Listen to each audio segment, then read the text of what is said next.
Alright.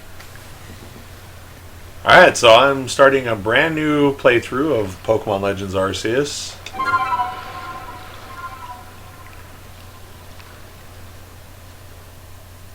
I'm doing it this way because I've already pretty much completed the game.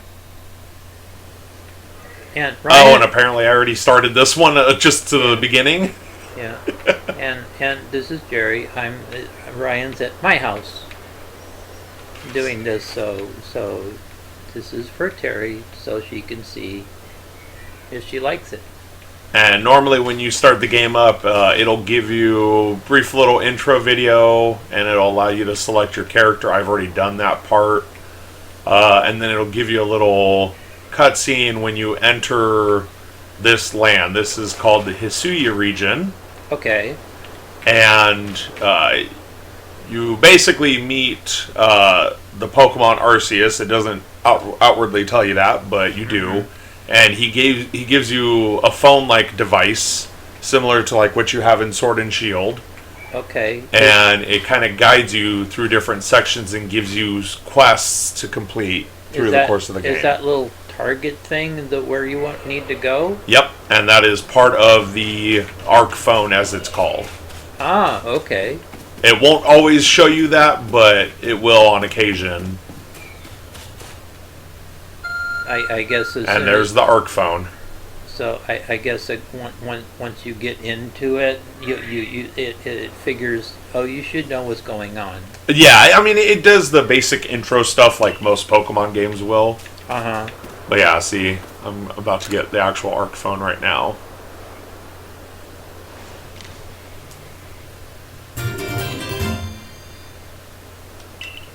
All right. Oh, just like the thing that you get in the other one. Yeah, like in Sword and Shield. Oh, okay, got it. Yep, it's essentially the same thing, but instead of Rotom, it's Arceus. Yeah. That's why it's all white and with the gold ring on the back, or I think it's called a mandala. Oh, okay. So, unlike in Sword and Shield and Brilliant Diamond and Shining Pearl, the catching in here is very different. You can still use the traditional battle the Pokemon, weaken them to capture them. But a lot of the moves are different. Status conditions don't last forever. They all at most last, I think, like 5 turns, and then they wear off. Oh. And some of them are even different. Like sleep isn't, they don't do anything. Instead, it might make them wait longer between their attacks. Oh. And, you know, different... Later on in the game, you get either, depending on how used a move is, you'll either unlock the Agile or Strong Style version of a move. Strong Style makes the move more powerful, but it makes your Pokemon slower. Agile Style makes the move weaker, but your Pokemon moves up. And there's actually like an attack order queue, and you can kind of control where your Pokemon lands in that turn order by using your moves. Oh, okay, cool. So I take it that's the professor that's in that you need to go see. Yep. He is the one that you basically, he finds you on the beach at the beginning of the video, or at the beginning of the game. Like the other ones where you have to go see the professor. Yep. Just like that. He serves the same purpose. He actually teaches you the differences between this and the normal Pokemon games. He teaches you how to catch Pokemon using the free roam format, which is similar to like Breath of the Wild. So the gameplay is very similar to Breath of the Wild in a lot of ways. Yeah, that's one thing that I heard. Oh yeah. So the Pokemon, they're all free roaming in the overworld, similar to the wild area of Sword and Shield. Oh, okay. All of them. The only exception is rocks and trees will sometimes have Pokemon hiding in them. Oh, okay. But they'll shake to let you know that there's a Pokemon in them. Oh.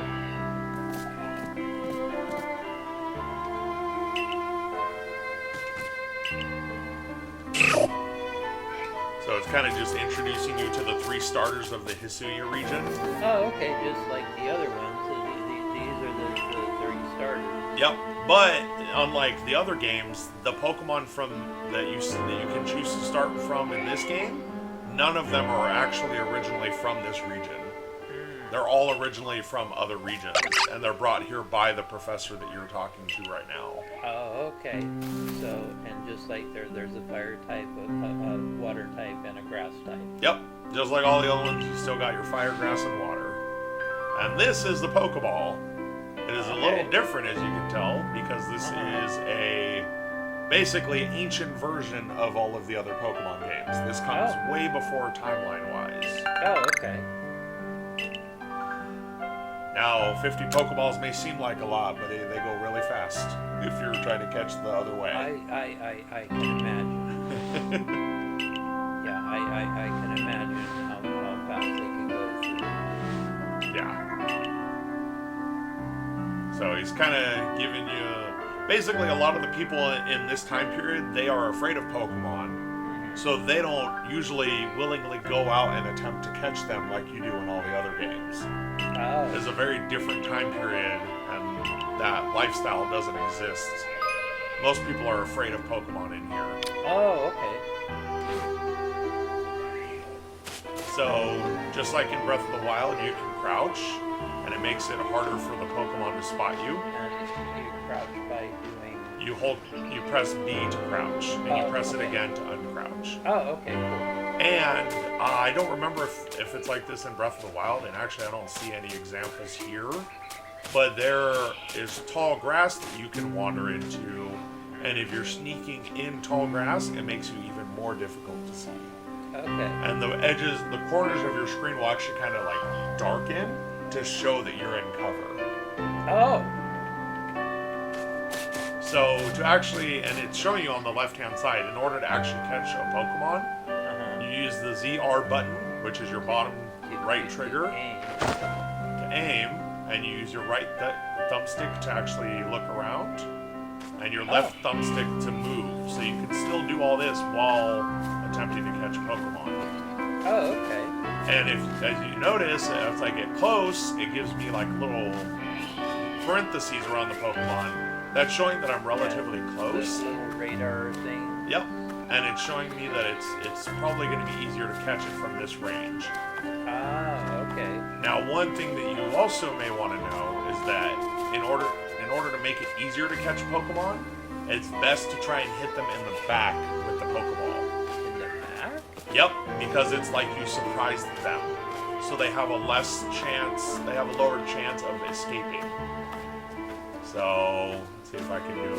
So you kind of come up And it makes that little BAM sound. That shows that you got a critical hit with the Pokeball.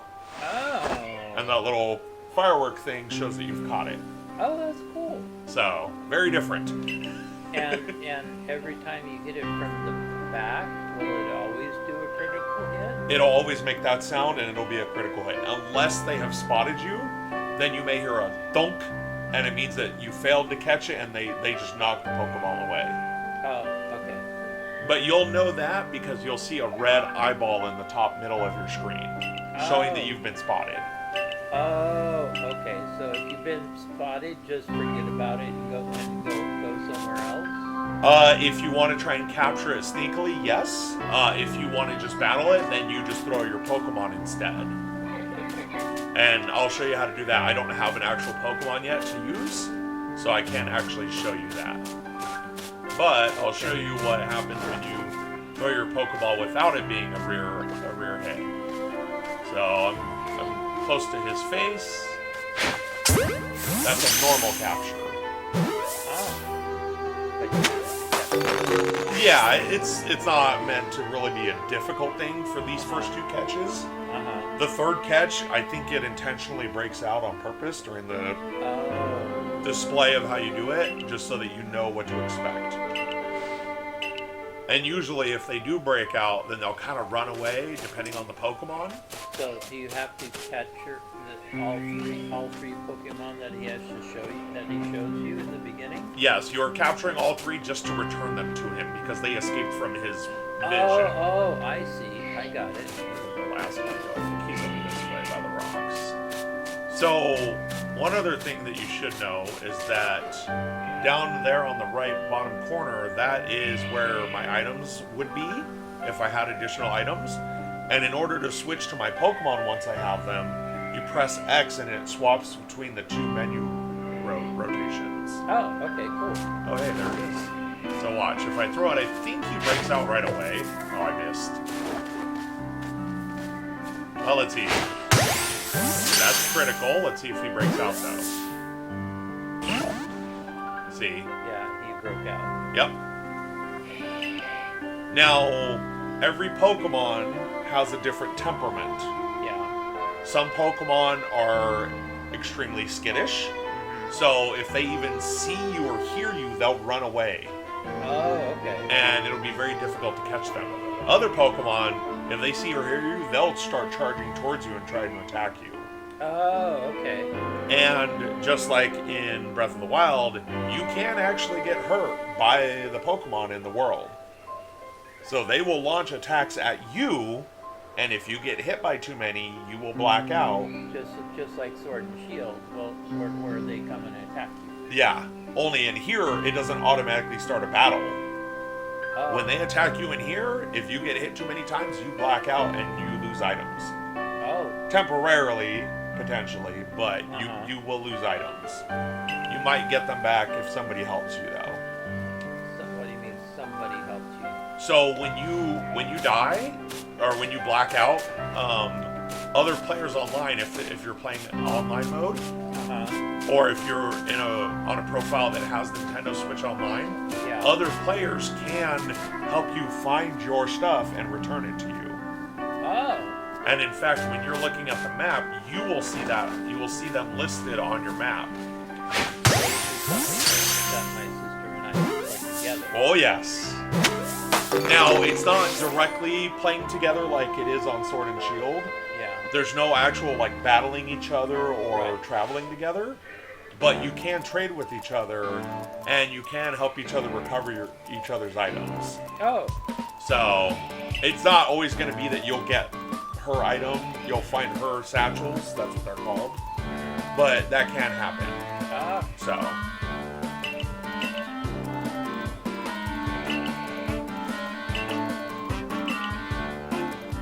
So he's amazed that you just walked up and attempted to catch them. Because like I said, most people in this time period, they're not likely to just run up and try and capture a Pokemon. They usually will run away. They're afraid of them. Oh, okay.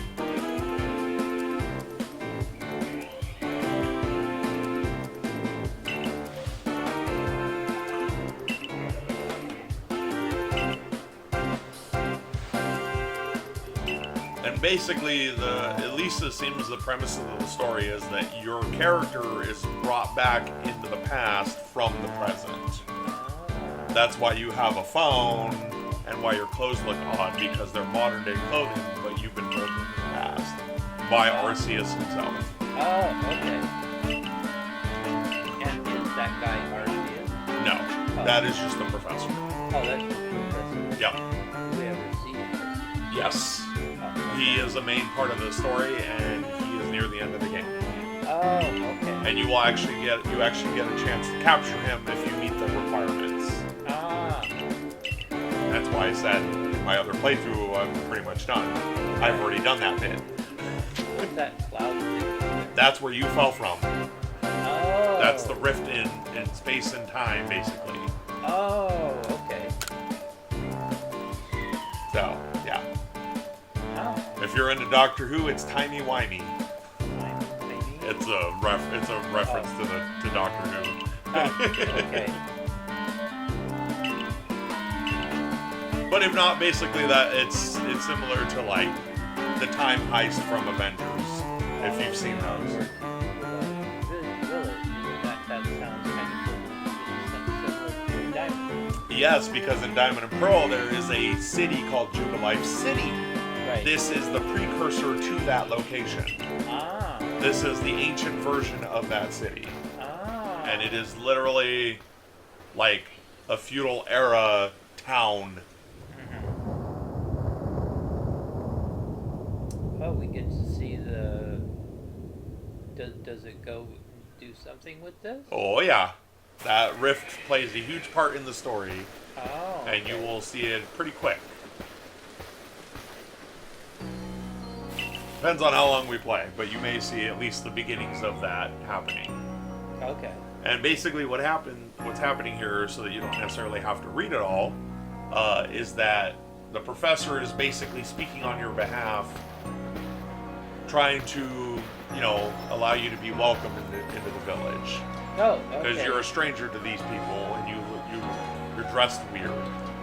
Oh, okay. So this is people like Philly. yes. So there are some hints of some modernization to a degree, like bricks and all that. Uh-huh. But as you can tell, the houses on the right, a lot of them, they're more in the traditional Japanese style, where it's all wood and, and once you actually see inside the house, you'll understand it's more like that. Oh, okay.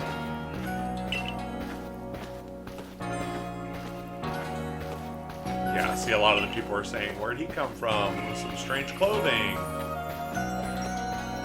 And this is, even by this standard, this is really recent. It's only 2 years old, as it said. This village.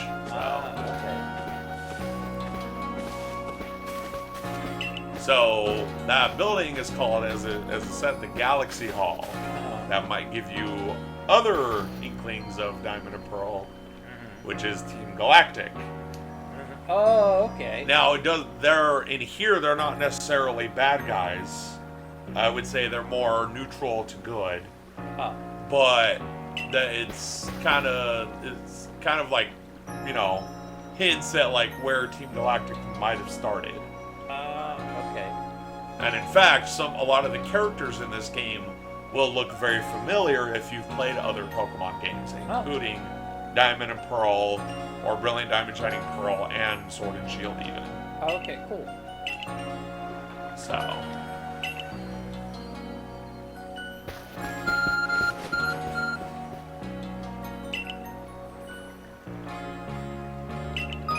So now you get access to the actual map feature. See, it's telling you to use the negative button to open up the map. And then you can also put markers that will appear in the overworld to tell you where to go. Okay, now does this have an underworld like Diamond and Pearl? No, this does not. Oh, okay. Instead, in this game, pretty much the entire world is similar to the wild area from Sword and Shield. Oh, okay. Okay, got it. So this is the map, and as you can tell, it's telling me where to go. Okay, And so it's only showing one life, right, one place, because that's the only place you've been. Yep, and this is also the first quest. That's why it's got a number 1 here. Now, as you notice, there's a little thing on the right that says R. That's to hide the quest list. As you get more quests, it'll actually give you additional options to view your other quests. Oh, okay. But for now, that's it. Now, Okay. you can zoom out or zoom in. It shows ZL and ZR to zoom out and zoom in. So if I zoom out, this is where I am over here. This is the entire region that you're in. Oh, it gives you that, like, the whole island. Yep. Now, this landmass, it may not look exactly alike because it is ancient, but it is pretty much identical to the areas in Diamond and Pearl. So if you remember where certain Pokemon were located, especially legendaries, they're located in the same regions in this game. Oh, okay. So you might notice this little lake down here might remind you of a certain lake from Brilliant Diamond and Shining Pearl. Yeah, well, it also reminds me of the lake in Sword and Shield, like over there on the island. Oh yes, that is different though. Okay. These lakes specifically reference the Brilliant Diamond Shining Pearl lakes. Oh, okay. Because there's 3 lakes in Brilliant Diamond and Shining Pearl. Yes, I do. Oh, that's the lake. Those that 3 was lakes. The one in the lower left-hand corner. Yes, those 3 lakes are exact replicas in here. Oh, okay. Got it. They're slightly different in terms of like location, but I mean you can kind of tell this snowy area up here is equivalent to what Snow Point Temple would be, and Snow Point City is. Okay. this area over here in Brilliant Diamond and Shining Pearl is actually, a lot of it is detached. Well, some of it. Because the island where you can catch Heatran is actually detached from the main landmass. And that there's a little island that you will see later in the game that has a volcano on it that represents that island. So this is the area where you get the final Pokemon, the final legendary Pokemon. No, not here. Something like that. No, the final legendary, which is Arceus, is actually here at the top of this mountain. Well, the ones you get just before Arceus. Yes, those they either appear here or in the Three Lakes. What was it called? The something or other 4. Do you still have that in here? The what? The Elite Four? No. Okay. There's no gym leaders. There's no Elite Four. There's no champion. You generally only fight Pokemon. Oh, okay. There's only a handful of exceptions where you will actually fight a trainer. Oh, okay. And they're very rare. I think in total at most maybe 10. Oh, okay. Unless you count repeat battles. Oh, okay. So you don't have to worry about everybody trying to fight you like in all the other ones. No. Now you can voluntarily engage in additional battles here in the town, but it's not until later. Oh, okay. So, but I can zoom back in, see, and then I can even zoom in a little further if I want to get more detailed. This only really works in the other areas because this map is so small to begin with. Right. But you kind of get an idea. Yeah. And just like in all the other games, you can talk to people. Some will have actual conversations like this. Others may just say something and then, stop.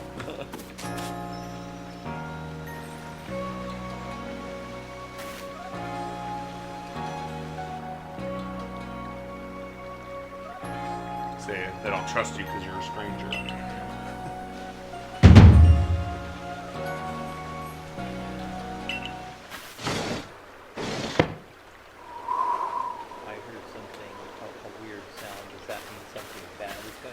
No, it was just like, dun, dun, dun, like sad. Oh, okay. So this character may look familiar. Is this the Nemesis equivalent to the Nemesis? This is the ancient version of Dawn. Dawn? From Brilliant Diamond and Shining Pearl. She is the female protagonist if you play a female character in Brilliant Diamond and Shining Pearl. Oh, okay. This is her ancient counterpart. Oh, okay. So this is her ancestor. Ah, okay. This is Dawn's ancestor.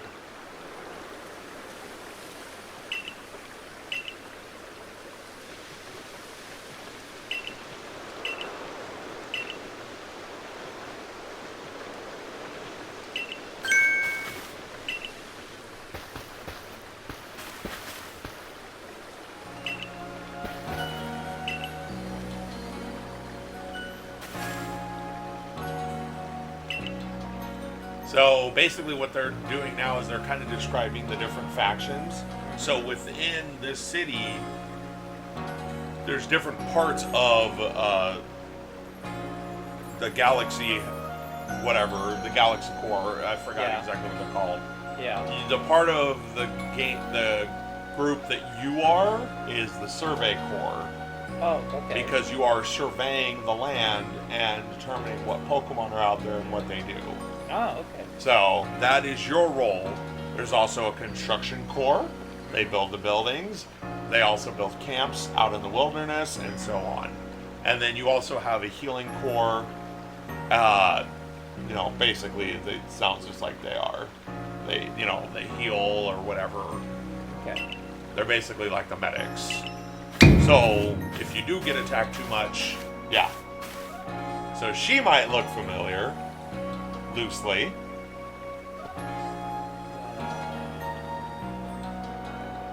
Not to me. So, she is the ancestor of the head of Team Galactic. Cyrus. The dude that's all mopey throughout the course of Brilliant Diamond and Shining Pearl. Have you finished Brilliant Diamond and Shining Pearl? Oh yeah, you have. Yes, I did, but it's been such a long time. I don't remember any of the characters anymore. He's the dude that has a Crobat. He's the one that's on the top of Mount Coronet that tries to get Dialga or Palkia to create a new world for him. Oh, Cyrus. Oh, okay, got it. This is his ancestor. Oh, okay, got it. Yeah. So some of them I don't know who they're the ancestor of, just because there's some of the other games I haven't played a huge amount of. But Brilliant Diamond and Pearl and Brilliant Diamond and Shining Pearl are my favorites. So yeah. Oh, okay. So most of them I will be able to tell you at least who they're a representation of, or close to that. Ah, okay. So basically, she's setting you a challenge to see if you're worthy of joining the village, basically, and the Survey Corps. Based on the dialogue, most of these are like teenagers. Oh, some of them, yeah. Like, the girl on the left, she's definitely a teenager. On the right, I would say she's, if not an adult, she's a young adult? Well, one of them says it looks like you're 15. Yeah, that's my character. She's saying my okay. character looks like he's 15. Oh, okay, got it. So. Like the old dude definitely looks like an old dude. Oh, yeah. And her, she, like I said, she's, I believe, at least an adult, if not older than that.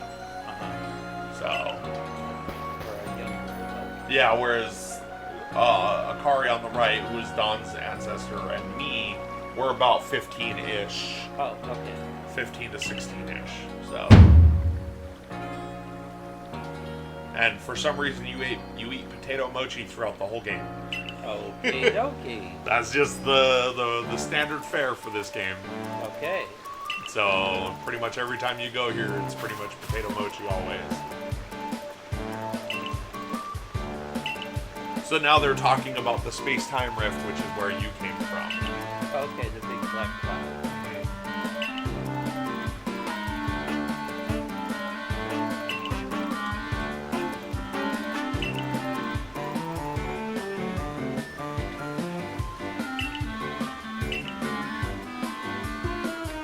See, now it's telling you the Survey Corps, what their job is. And see, he makes it clear that, you know, Pokemon are terrifying to a lot of people. Most people see them as scary. Oh, okay. This isn't like it is in Brilliant Diamond and Shining Pearl and Sword and Shield, where Pokemon walk around on the streets casually like there's no big deal. Ah, okay. Here, that's terrifying to most people. Ah. So, oh, it's Galaxy Team. There you go. Couldn't remember if it was Galaxy Team or something else. But yeah, see, she said we've had a hard enough time catching one Pokemon, and my character did 3.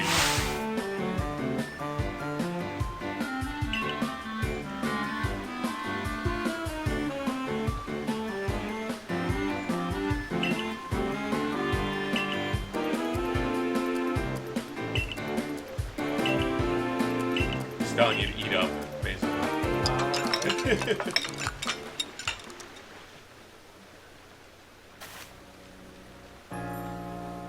So now you're going to get, at least for the time being, temporary digs.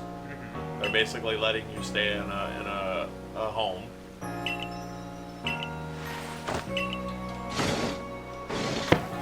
And granted, you pass the challenge, you get to stay in there long term. Ah.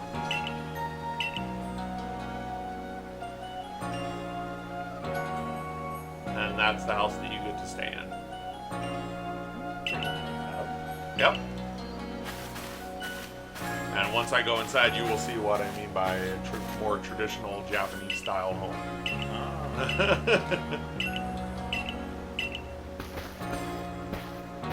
It's very akin to like feudal era Japan.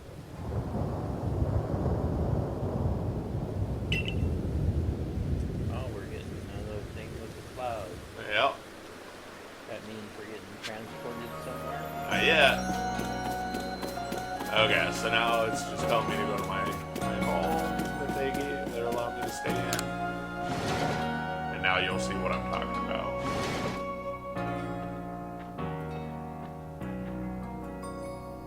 very traditional style tatami mats with, an entryway.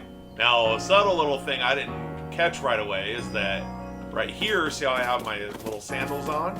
As soon as I go up here, my shoes come off. Oh, Just like wow, is traditional. Kind of an automatic thing. Yep.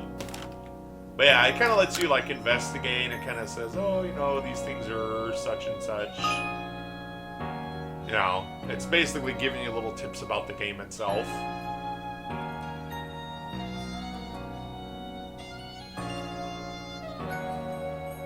So, and you can see them, like it's saying, by using the up arrow on your D-pad. So, that's under your left thumbstick. Oh, okay.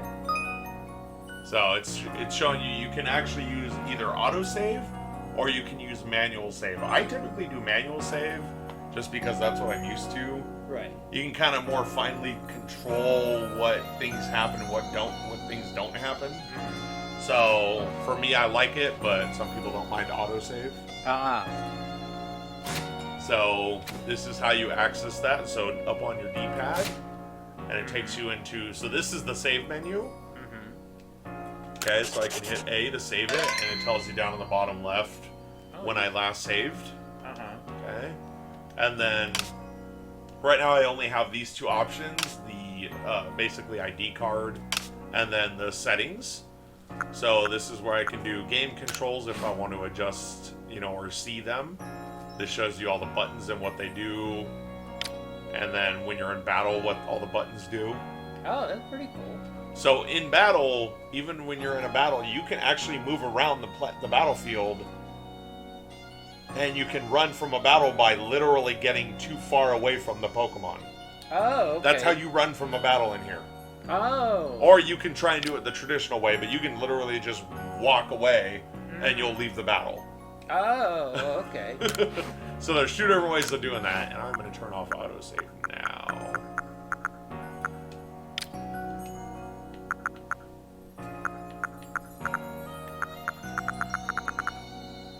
Okay, I think everything else I can see. Do the same. Let's save again. Because I changed settings, and then it's telling me, see how, like, even this is very, like, traditional. Yeah, traditional Japanese room. Yep. All the storage is right here on the wall. Can you put stuff in there? No. Oh. There's that trunk over there by the door. That's actually where you can store stuff. Oh, I see.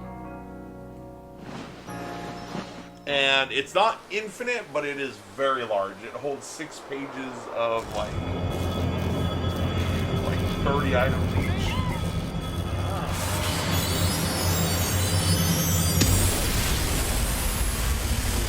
So this is where the space-time is interacting with the world now. Oh, aside from you.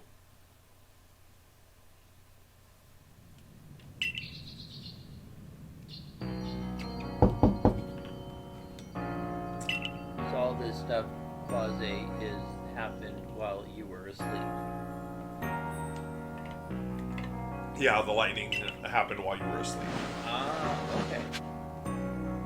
Okay, so it's telling me to go to the headquarters, that big building, so I can talk to the captain.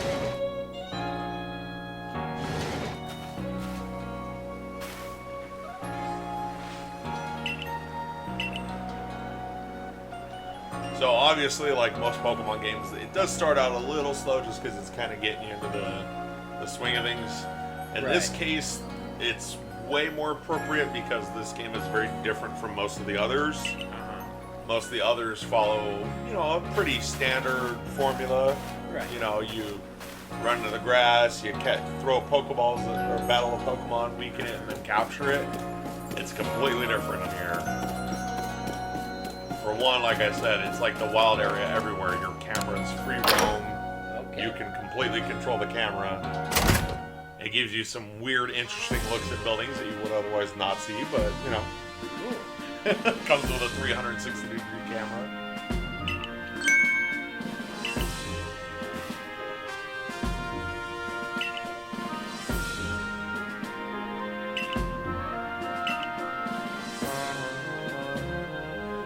Security Corps. That's the other one of the other ones. I forgot about that. Oh, okay. So they're basically like the guards. They're the ones that guard the city, the village, and stuff like that. They're the ones in the red outfits once we first got to the village. Oh, okay.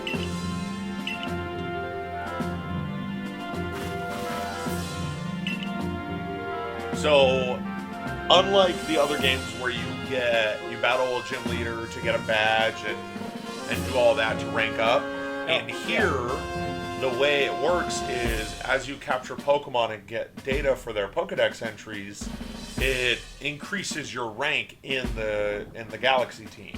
Oh, okay. So that's how you actually get your rank. And you actually rank up based on the amount of information you've gathered towards completing the Pokedex. Oh, okay. So like on my other playthrough, I'm 9-star, and I'm almost to the 10th. And that's the final star is 10. Oh, okay, got it.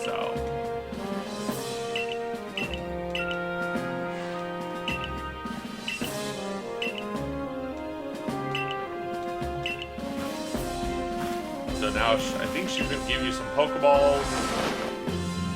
Oh, that's right, she gives you a pack. And I do believe she gives you some Pokeballs to catch Pokemon in.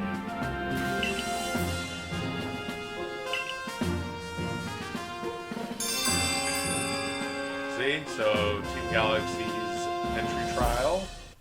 Oh, wrong button. So if you hit the plus button, it'll automatically guide it. Whenever you get a new quest, it'll give you that option to do that. Oh, okay. So now, press Y button while consulting the map on your Arcphone, and you can check the tasks you have waiting. So that's where I said once you have more quests, you will have more options to see additional quests from your map. And that's what it's telling you.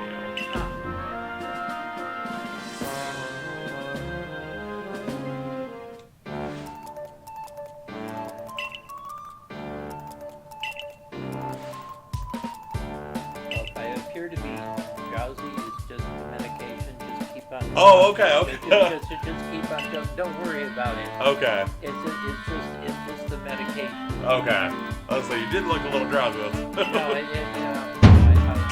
I want. Oh, okay. So this is actually where I get to choose my starter Pokemon. Oh, okay, cool.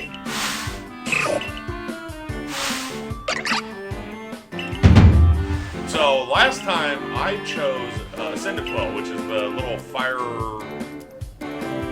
whatever, I guess hedgehog thing, or echidna, or whatever it's called on the left. I forgot what they're called. So I'm gonna pick this guy this time. Yeah, I usually have a tendency to get to pick the fire type. Yeah, I usually do water or grass, but Cyndaquil is one of the few fire types I actually like. So I picked him first last time. Ah, okay. Now, I do want to let you know, you have the ability to capture every single Pokemon in the Pokedex in this one game. You do not have to trade with anybody in order to complete this game. Oh. You can play this game completely single player. Oh. The only exception is you losing items if you black out. But other than that, everything else, you can do it 100% on your own. It's more difficult, but you can do it. Oh. Even as far as Pokemon that normally need to be traded to evolve, you don't have to actually trade them. There are items that you can get that allow you to evolve those Pokemon with an item instead. Okay, cool. So, if you did want to do that, you can solo it. Oh, alright, cool. So now I have option 1. That's the name of the little blue guy. Yep, that's the, Okay. whatever it's supposed to be. I forgot what it's supposed to be, but yeah.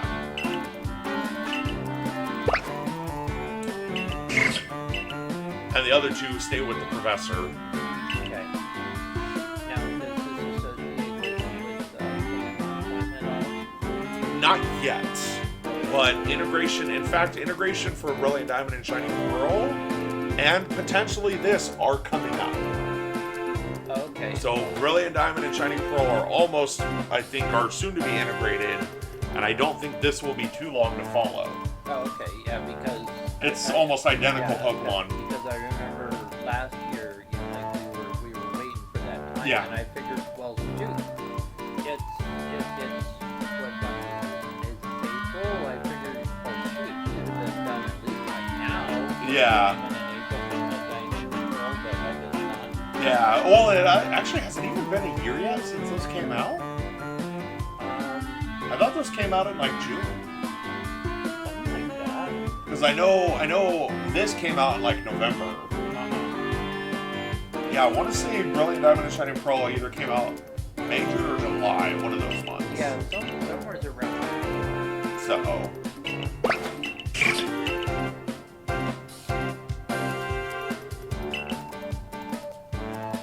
Because I remember we both started, well, I think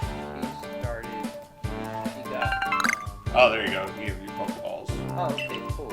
Yeah, I think my sister got Diamond Link. Oh, okay.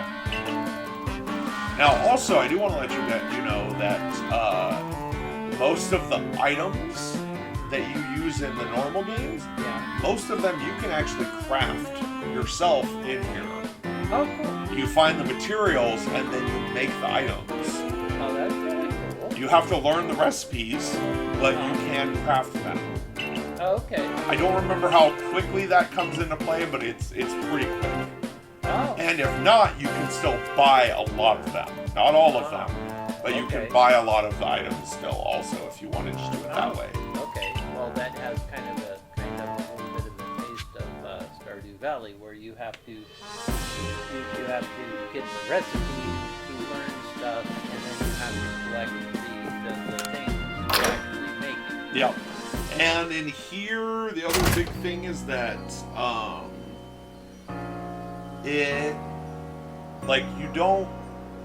you don't actually need food yourself in order to recover from being hit by Pokemon. You literally just need to get away from their vision to where the eye that indicates that you've been spotted disappears. Oh. And then you'll slowly recover. Basically, your screen will start to blacken around the edge as you get hit. Oh. And it'll get darker and darker until you just black out altogether. In my last playthrough, that's only happened once. Ah.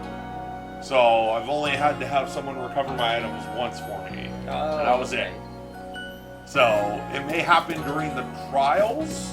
Assuming Sam helped you. No, it was some random person. I don't know who it was. Oh. Because it doesn't necessarily always go to the person that's local to you. It'll just randomly go out to whoever gets online next.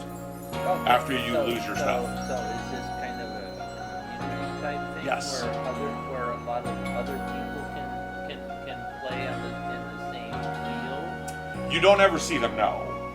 But when you lose items, if your account is an online account, it'll send that data out to all of the other people that are playing the game, and one of them will be randomly assigned it.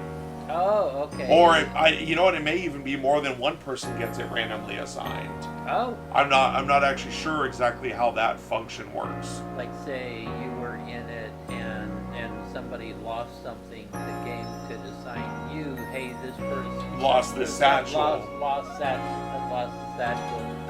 Can you try to help him find it? Yeah. And it'll show you on your map. It'll show up as like a little it almost looks like a little box on your map. Oh, okay. Cool. So you won't see them in town ever. You might see them out here, but I don't think so. Oh, okay. Because you don't really run into wild Pokemon, because that's usually where it happens.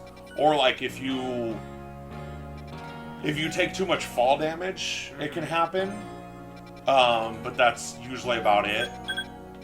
Oh, okay. Now, like I mentioned earlier, at the bottom right down here, see how it shows Y for missions and requests? Yeah. This is where you can see all of your different missions that you have. Oh, okay. And then on the right, these are requests. So these are basically missions given to you by random townsfolk or people throughout the world. Oh. So they may give you additional quests that aren't pertinent to the main story, Uh-huh. but you can get rewards and stuff for doing them still. Oh, okay. Like different items or recipes or whatever. So it could be a good thing to do. Yes. It's not necessary, but it's usually handy to do them. Oh. Some of them are more difficult than others, obviously. Right, and I assume as you progress through the game, they get harder harder. Yeah, they can. Depends on where you're at, because just like in the other games, different areas have different levels of Pokemon. And even different areas within each map region will have different levels of Pokemon. Well, if you want water, we have water inside the refrigerator. Oh, okay. That's still... Okay, cool. I still got a little bit still. Oh, yeah. But yeah, we have... Cool. We generally have lots of water. Oh, okay, cool.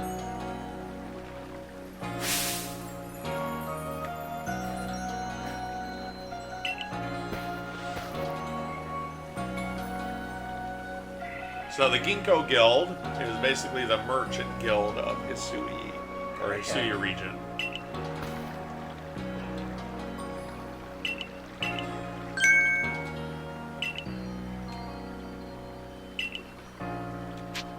This is one of the few instances where you have a battle. Oh, okay. He's challenging you to a battle. Okay.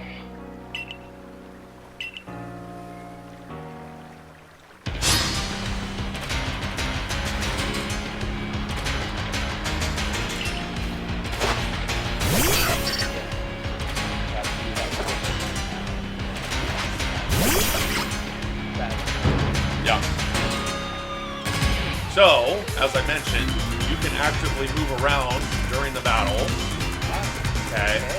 The Y button once you're in a battle shows you the turn order. So that is the order in which our Pokemon will interact with each other. Yep. Yep. So I will be, in this instance, I'm first.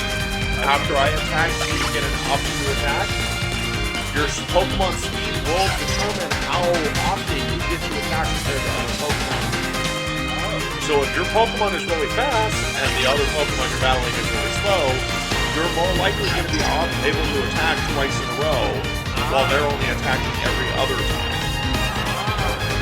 So, yeah. So right now I only have one attack. This functions just like any other battle. Up on your D-pad is your items. And just like in the other one, this is just a little button. Yeah. Yeah, it's a very basic battle, just to get you started with the normal battle. These, like I said though, these don't happen super often, so it's not a big deal. If you're not good at this type of battle, you won't have to deal with it a whole lot.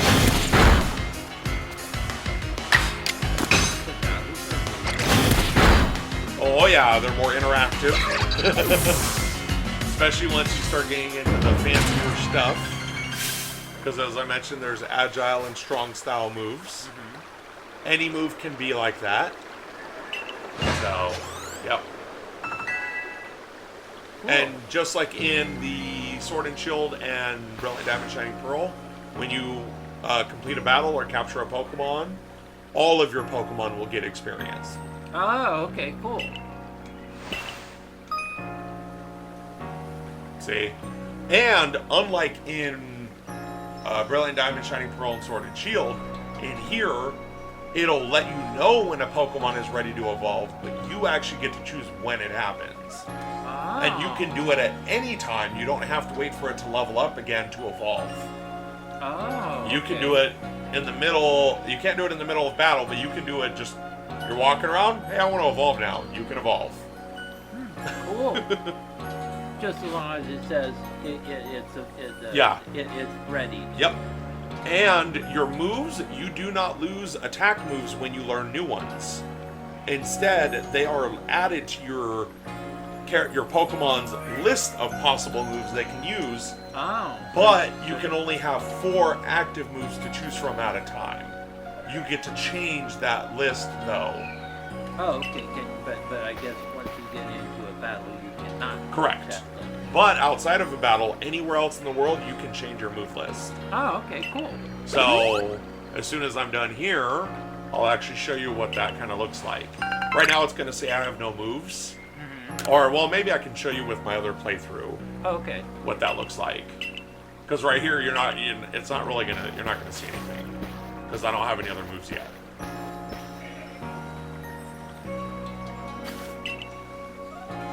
I don't talk a whole lot, so that's why I'm drinking so much water. That's okay. Another reason why I said we have plenty of water.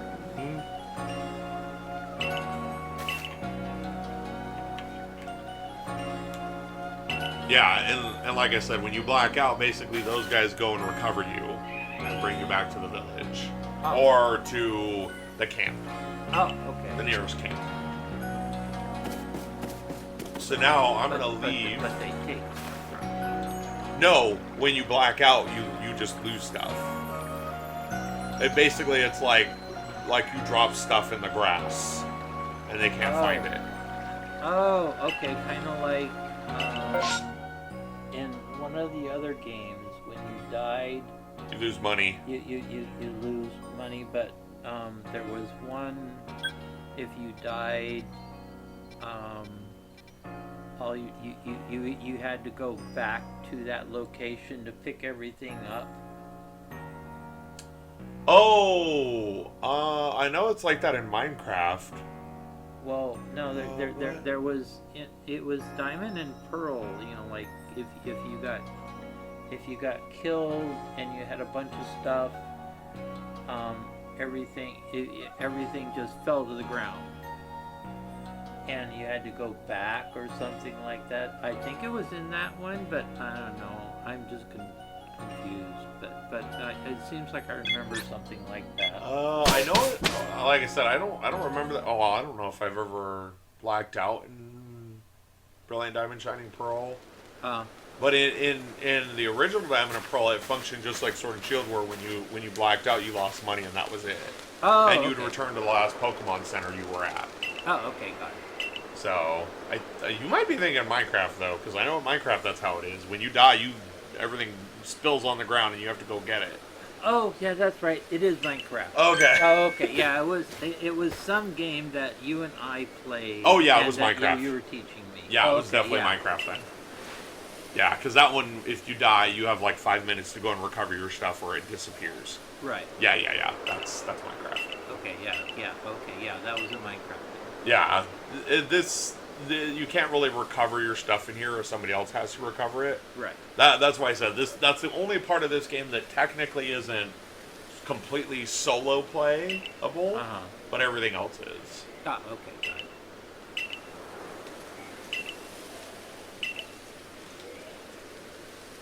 So now they're sending me on my challenge. So basically, I have to go and catch a Bidoof. That's the first Pokemon I need to catch. She's going to kind of walk you through the basics, because she has at least explored the Hisui region more than you. Okay. So she kind of tells you a little bit about, the region, or at least the beginning areas. Yeah, it seems like in the other Pokemon, it seems like one of the very first ones you get is a Bidoof. Oh yeah, in Diamond and Pearl, it's like Rattata of the original games. There's always a Pokemon like that in each of them. Like in Sword and Shield, it was Yamper, or the sheep Wooloo. Oh yeah. It's like the Wooloo equivalent. Oh, okay. Is what Bidoof is. Oh, okay. There's always one in all of them. Okay, yeah, because Bidoof is one of the first ones you do in Diamond and Pearl. Yep. So like I said, okay, so now I can kind of show you. So like right now, if I move slowly, it's harder. It'll be less likely to hear me. But see, if you notice, as I got to the grass, oh yeah, it gets darker. Yeah, it's showing that I'm now in cover. Oh. Okay. Now, Bidoof, just like his ability in the regular games, he is kind of aloof. He doesn't typically care if you get near him. Oh, I missed. So see that little exclamation point? Yeah. That means he heard me or saw me, and see how he ran away? Yeah. So now he's kind of like keeping an eye on me. He's not an aggressive Pokemon, so he typically doesn't care. So he's kind of just like checking you out, like, what are you doing? Ah, okay. See? Now, one thing also... What do you do? Oh, yes, I know I need to catch him. I'm trying to show you something. So, wait, can I not do it yet? So it won't leave the area until you capture it. Oh, I'm trying to do something and it won't let me do it. I must not have that option yet. So you can actually roll Yeah. to like move quicker, Yeah. but you make more noise when you do it. Oh. Now, if you hold the left thumbstick, as you can tell, I'm sprinting now. Oh. Hold Okay. it down. Nope, you just click it. Well, if you're already moving, you just click it and then let it go, and you'll sprint. Oh. See? All I do is click it, and as long as I keep moving, I'll keep sprinting. You do eventually slow down, like you're out of breath, and you'll go like a more normal speed. See? But you can sprint. I typically don't. I'm usually like more like the sneaking kind. Mm-hmm. I usually will catch most Pokemon without even doing a battle. Ah. Yes, I know, you're ruining my attempts to show stuff. Yeah, see, like, he really doesn't care, though. He's kind of aloof. Like, I can... Ah. So, he's not a difficult one to catch.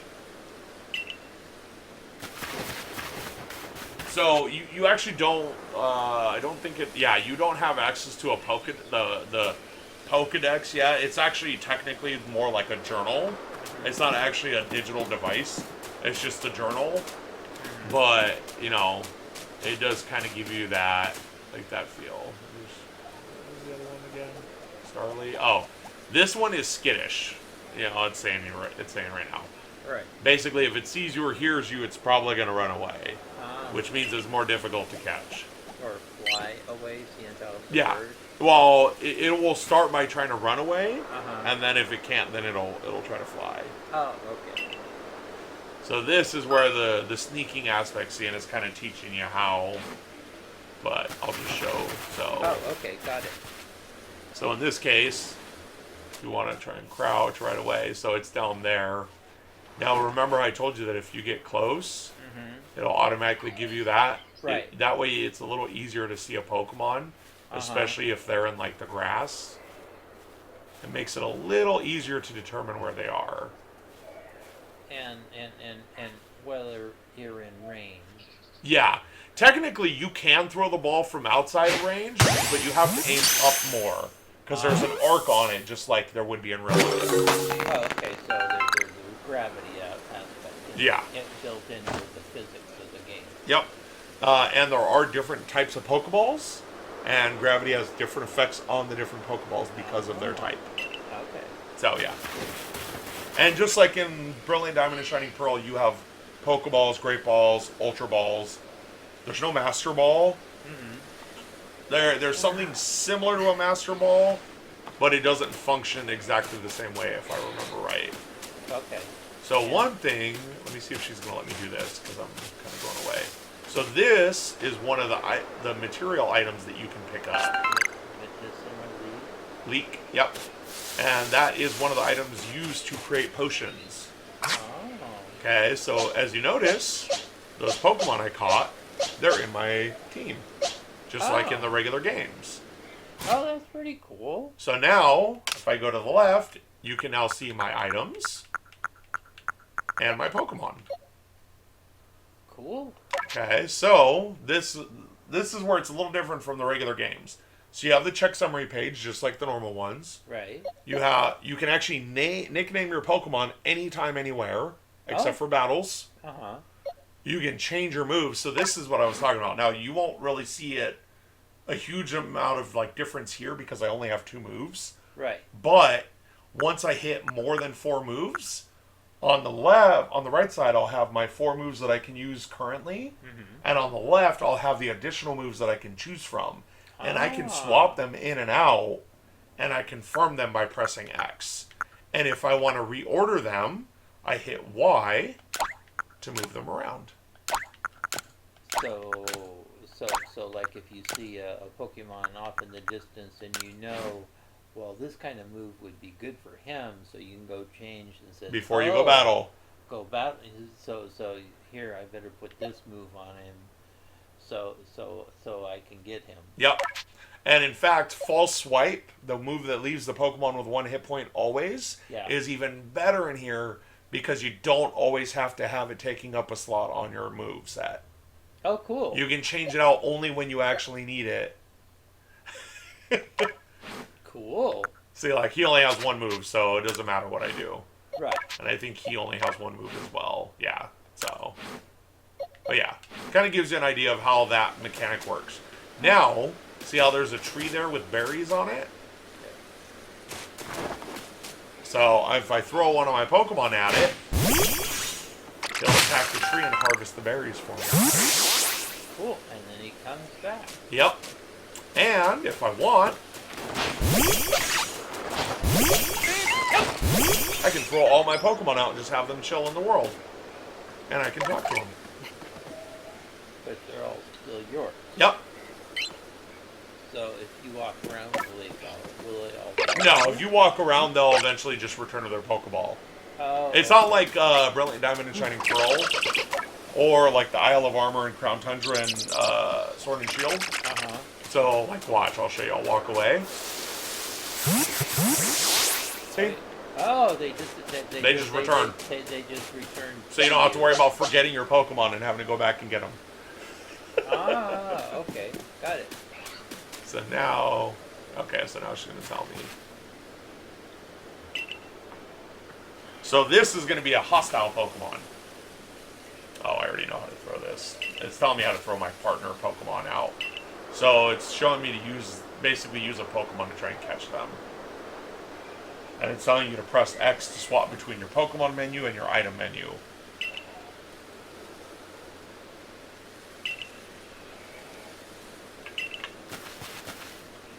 I already did it.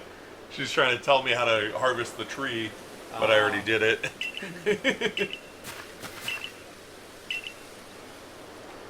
Okay, so now... Did I roll yet? Nope. So now Shinx is one of those that is hostile. If it sees you or hears you, it will try to find you and attack you. Okay. Little puppy. Or cat thing. Yeah, see, it says Shinx has an aggressive disposition. Could you already tell that? I mean, yeah, I already knew that, but I've played a lot of this game. Right. I actually use them as a way to complete Pokedex entry stuff. Ah, okay. So it's telling you can use ZL, which is the bottom left trigger, to actually home in on a Pokemon to get details about what its info is. Oh, cool. And see, it's showing if you see an X when you do that over its head, then that means you can't. You have to fight and actually battle it to catch it. Or you have to run away and then sneak back up on it so that, to where it doesn't see you. Okay. So...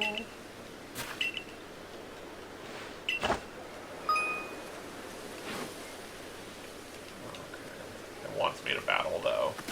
And, of course, I have a water type. So now, if I want to battle... So watch, here, I'll show you.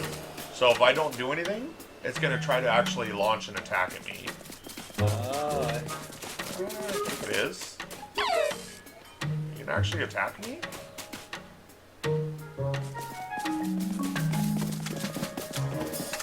Okay, this one's less aggressive than they normally are. uh-huh. So now this is a wild Pokemon battle. So, unfortunately, if I hit it with any of my moves from my Oshawott, I'm pretty sure I'm going to kill it.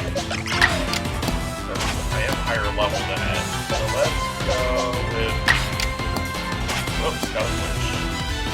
Switching is a little different here. You can either do it from the menu or you can rotate the Pokemon on the bottom right menu and then hit the right bottom trigger to actually set your Pokemon on. And it'll ask you if you want to actually do that. So you don't actually have to go into your Pokemon menu to do that. You can do it from the little rotation on the left bottom.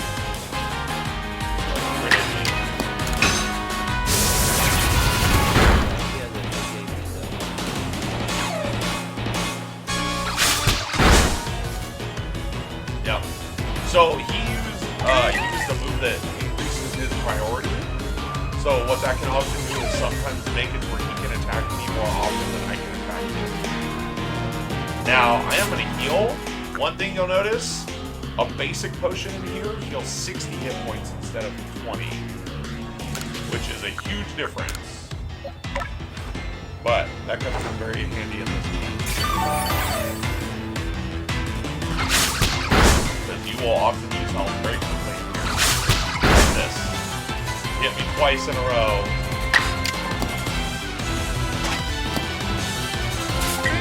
And I may have to switch back.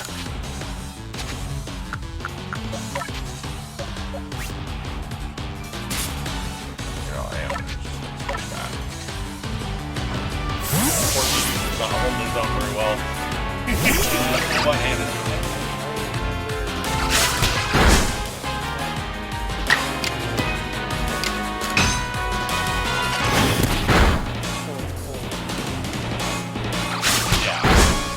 So now Shinx is kind of in the yellow. So now I can either go into the items menu or I can press X to swap to my item menu. And now I can just hit the right trigger, bottom trigger to throw a Pokeball at him.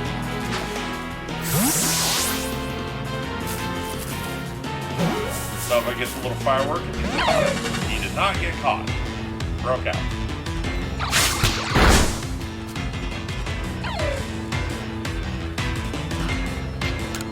Transfer another Pokeball. He's low enough that I should be able to catch him, even with a Pokeball. Okay,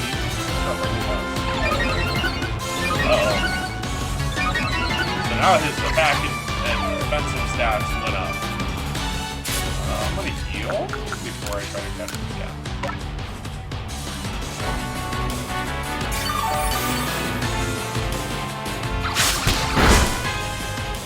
By the way, in here, you always have access to like the fast travel, go back to the camp and heal. So healing in here is a lot easier to do, depending on where you were.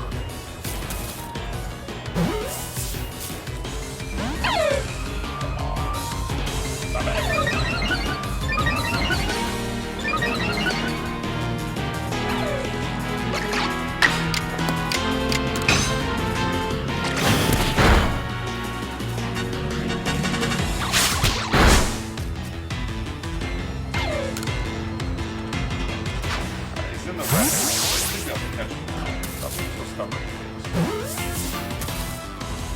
There we go.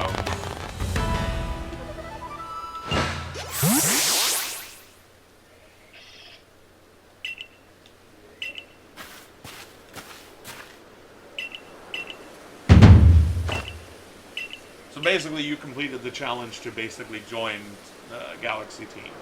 Oh, okay. And this is the camp. So that little black chest to the right of the tent, open tent there, that's where your items are. On the left-hand side is like the crafting station where you can craft potions and all that, as long as you have the recipes.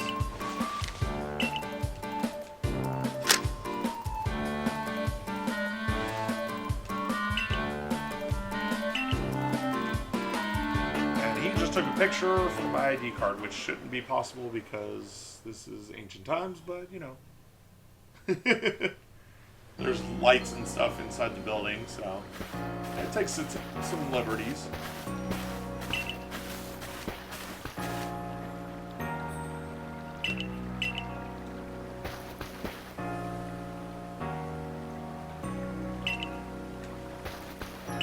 So this is basically like the first, like, you know, primary mission.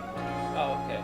So now basically you will be able to join Galaxy Team, and they'll kind of tell you about the ranking and all that stuff, and how that works, and you know, kind of takes you through all the basic details of that portion of the game. That's what's about to happen. So.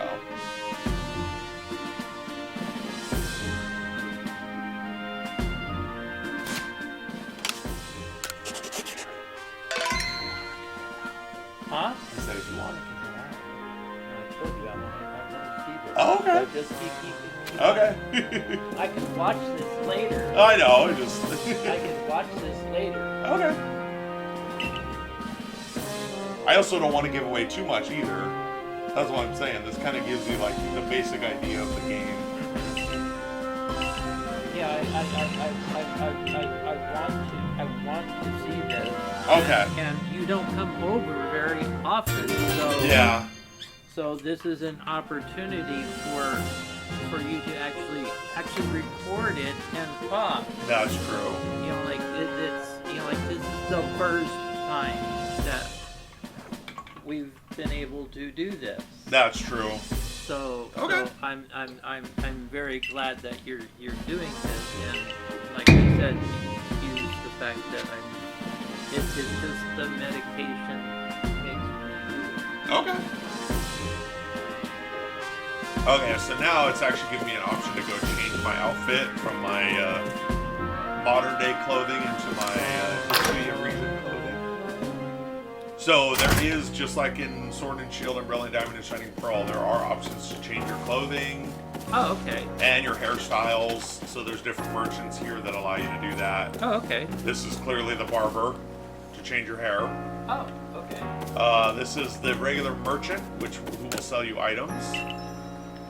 And then the lady on the far left, she is the one that will allow you to buy different clothing and stuff. Now, is this in the same village that we were in before? Yes, same village. Okay. Most of the game takes place in this village or in the rest of the world. Oh, okay. It's just when we first got there, it was there. It was just, we came in from a different entrance though. Oh, okay. So that's why you didn't really see it. Oh, okay, got it.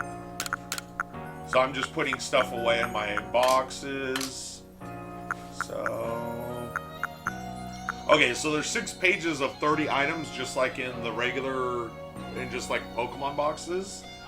Now in here, items stack up to 999, and once you have more than that, you cannot store any more in your item box. You have to sell them or keep them with you. And also in here, you don't access the Pokemon. It's not like a PC.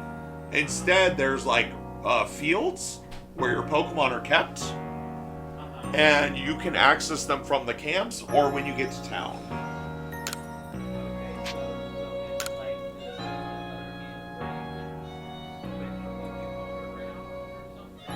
Yeah, you have to be in certain locations to do it, though. You can't just do it wherever you please, like in Sword and Shield and Brilliant Diamond Shining Pearl.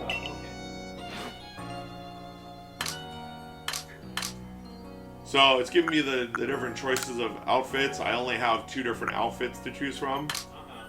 So I'm going to switch to the new one.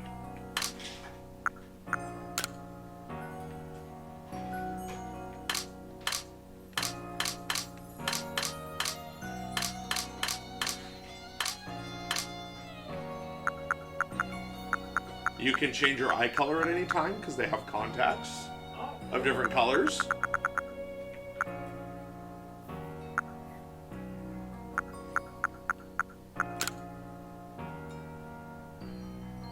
Okay.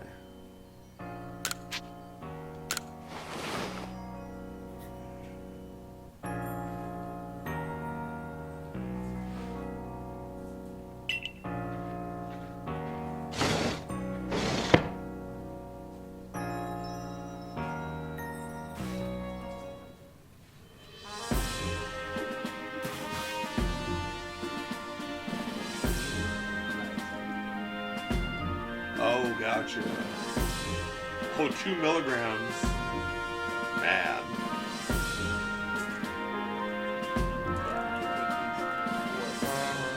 Oh my gosh.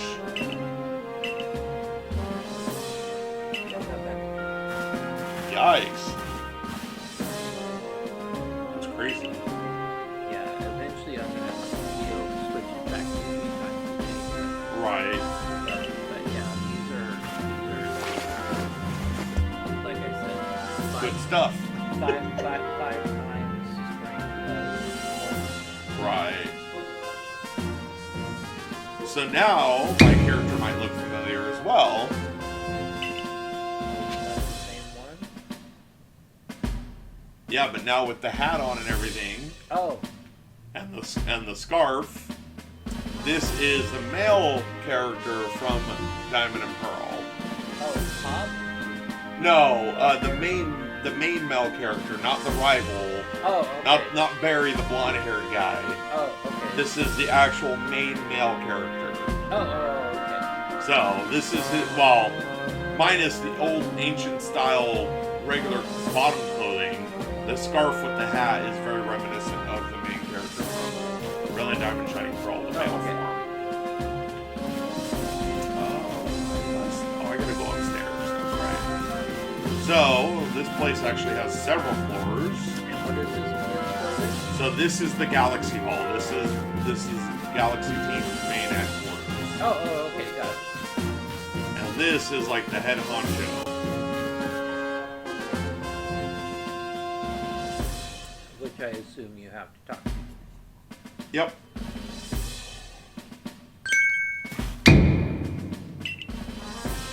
So now that you've completed the challenge, he wants to talk to you.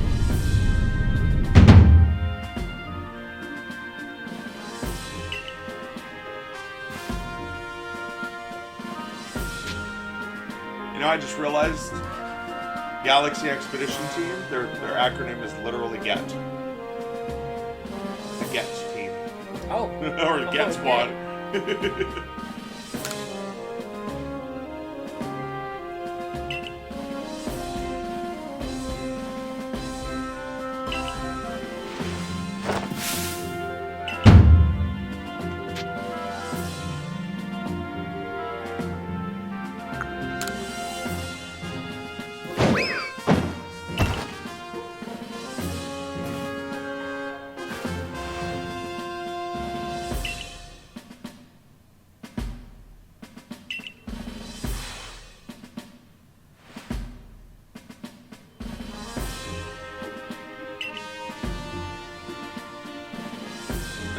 Who literally fell right out of the blue. Naturally, some will be slow to trust an outsider who literally fell right out of the blue.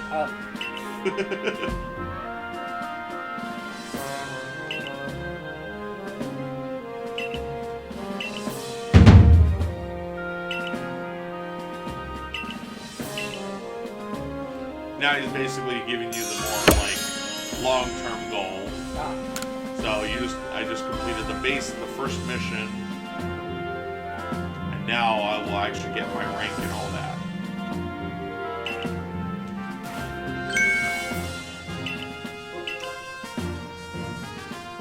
So right now I'm a no rank, entry level basically, and as I capture Pokemon towards completing the Pokedex, or in this case the journal, then, and she just gave me Pokeballs and the recipe to make Pokeballs. Oh, so to make it with Yep, an apricorn. Apricorn and a Yep. Then you can make your own Pokeball. Yep. And for every pair of apricorns and tumblestones I have, I can make a Pokeball. But I can also buy them. For 3,000 each? No, that's money that she's giving me. Oh, okay. The Pokeballs are cheap. Oh, okay. Yeah, no, they're even cheaper in here than they are in the regular game. I think they're only like 100. They're normally like 200 or 300 in the regular game. Well, I think regular Pokeballs are over. No, that's how much you can sell them for. Oh. But to purchase one, it was like 200 or 300. Oh, okay. I think you could sell them for 100. Is what it was. But it's either way. You don't sell them. You sell them for like half of what you can buy them for.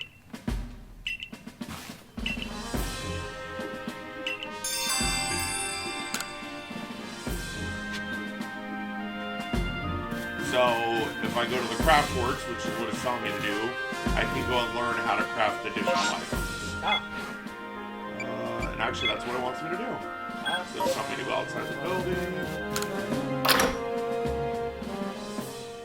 And basically, the craft works is where you either buy recipes for new things, or sometimes they'll just show you. So she's introducing herself. And she's giving you some additional clothing. Seems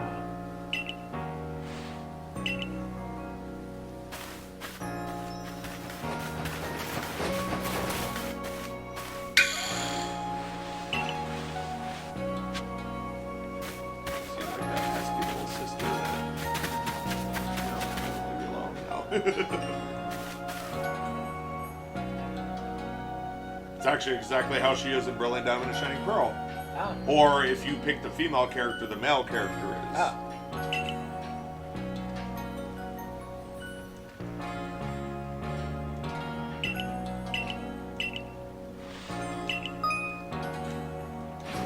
So it's basically telling you to use the workbench and how to do it. So see, if you notice, they have me with 20 apricorns and 20 tumblestones. Oh, so you can make 20 Pokemon. Yep, and I can do them all at once. Oh. So, see, and it'll tell me how many I'm using. And it makes them instantly. Cool. No crafting time. Cool. And I guess that's actually a mission to learn how to make the balls. Yep. Because it basically shows you how to craft anything just by knowing how to do that. Oh. Because it's all the same thing, it's just the items you need to do them. And it'll tell you as you get the recipes. And see, I just got the Pokedex journal.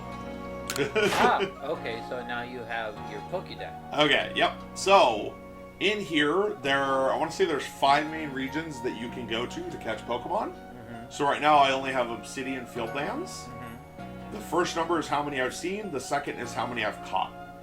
Oh, okay. So I've seen 4 total from the Obsidian Fieldlands, but I've caught only 3 of them. Mm-hmm. And then total in the game, I've seen 7 different Pokemon, and I've caught 4 different Pokemon. Oh, okay, cool. So Togepi is one of the additional 3 that I've seen, and my starter is one of the additional 3 that I've seen. Plus, I also caught him. Ah. So, now on the bottom right, see how it says tasks with unreported data 8? And then it says research points and 2 next rank. Yeah. So, how many research points I have will be shown on the top line of that. Mm-hmm. And then below that, that's how many points more that I need until I get my next star or rank.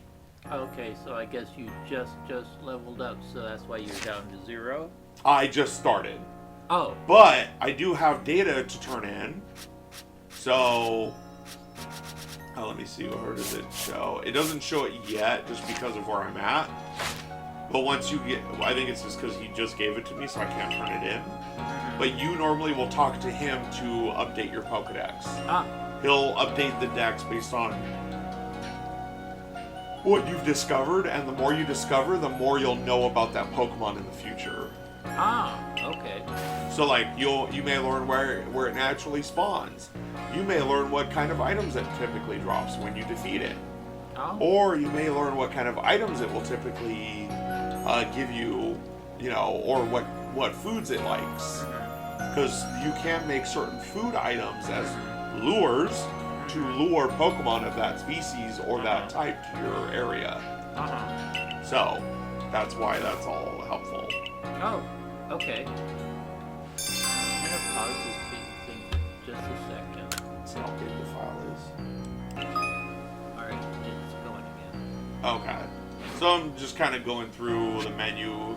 So this is a non-essential request from a person. So he has a thing where he wants to see the Pokemon Wurmple. Okay. And he's basically trying to find out more info about this Pokemon and how this Pokemon specifically evolves. Okay. Because Wurmple is a weird one. It evolves into 2 different Pokemon randomly. There's no set thing as to what it'll evolve into. There's no way to determine what that chance is and what it'll turn into.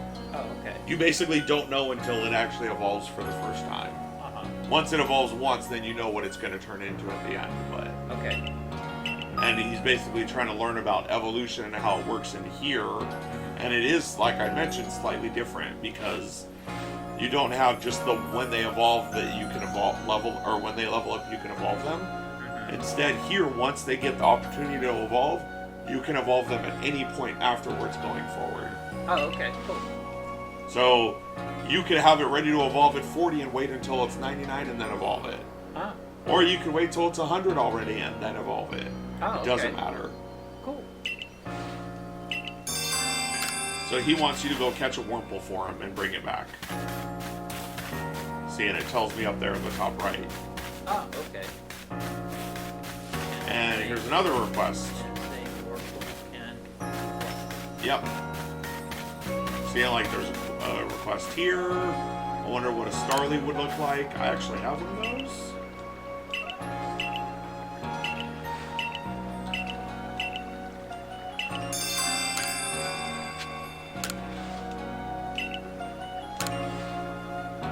Oh, I have to have it in the Pokédex once I've completed it.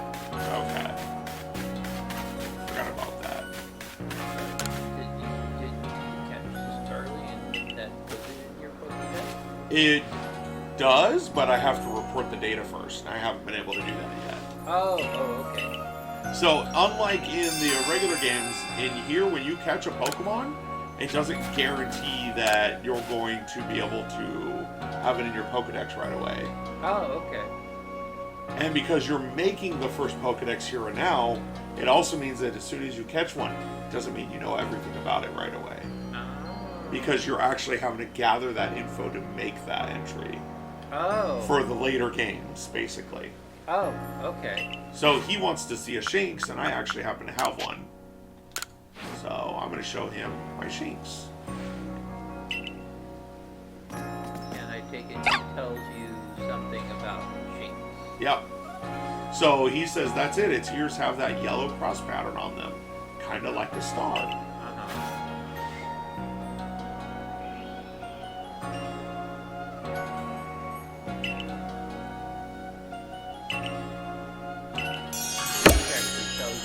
You'll actually learn more about the Pokemon. Usually for these, you're helping the townspeople learn about Pokemon, so they get more comfortable with Pokemon. And actually, see, he gave me 3 potions as a reward. Ah, okay, but if you haven't played the game and you don't remember what the Pokemon are about, you learn about the Pokemon Yep. That is the whole point of this game. because they tell it you one step at a time, and you can remember one thing better than 5 things. Yep. And you learn what each Pokemon is weak to, because the Pokedex entry kind of gives you hints as to what you can use to try and learn more about it. Huh? And so it tells you kind of like what the weaknesses are. Or at least it hints at it. So this is where my next mission is.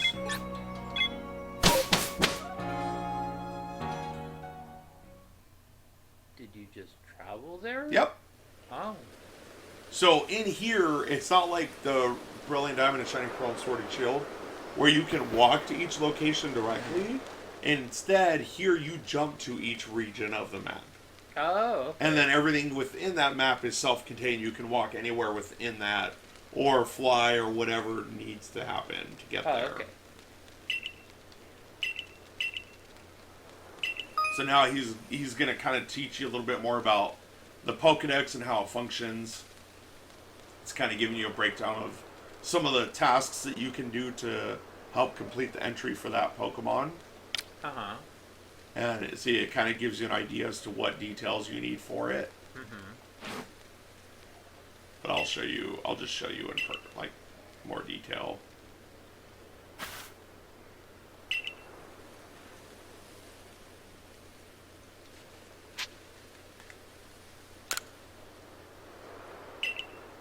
So now she's going to teach you the roll. That's what it is. Oh. Is this the role thing that you were trying to tell me about earlier? And I forgot that she teaches you after all that. So you can use that to quickly get into cover or to dodge a Pokemon's attack launched at you. Oh.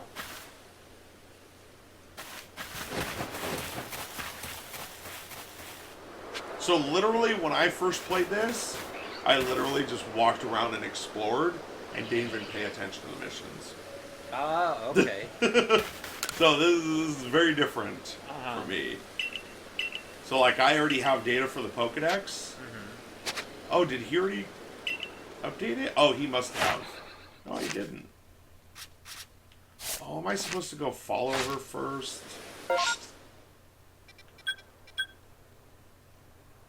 Maybe you're supposed to follow her. Yeah, she's gonna teach me how to do stuff. Although you already know how. Yep. But It's you a know, new game. yeah.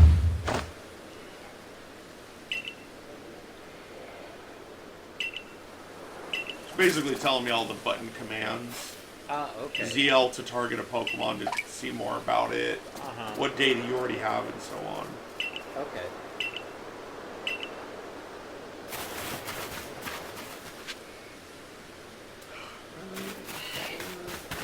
I don't think there's any videos out on YouTube that give this kind of detail to looking at the game. Really? Like I'm sure there's partial ones, but there's, like you and I are discussing it, I'm not doing it, but I'm sure there's nothing out there, so this will probably get posted pretty soon. Okay. I'm sure a big part of the reason why is most people assume that everybody's done this, but this Pokemon game is so different from most of the others that there may be people trying a Pokemon game for the first time, and this is all they've tried. So the thing is, this might be helpful for those people. Yeah, for sure. Because they wouldn't necessarily know what to do when it came to a regular game, because this one is so different. And there's narration. Yeah. As to, like, this is what's happening, and this is how it's going. And I'm curious.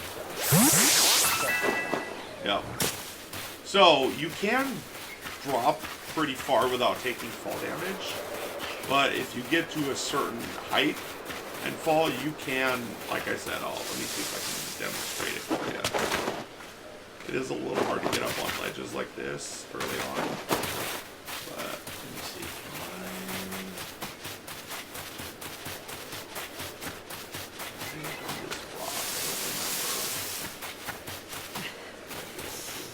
That's more difficult to do, like in Breath of the Wild. You can climb anything, but not in here. No, later you'll get a Pokemon that will allow you to do it. So like if I fall from here, it's gonna hurt. See, Ouch. See how my screen like darkened around the edge? And he turned red. Oh yeah, but if I like kind of chill, see how it starts to clear up, and now I'm recovered. Oh, okay. So it's not a long-term thing. It's not like a health bar that you need to keep track of constantly. Oh, okay. It recovers pretty quick. Oh no. Oh, okay, he's running. Like I said, with my original playthrough, I literally just ran around and explored for like an hour or 3. And then I eventually went and interacted with her to do the thing. But yeah. And like you can actually do it more than once. So like see how I threw that Pokemon out there? Watch this.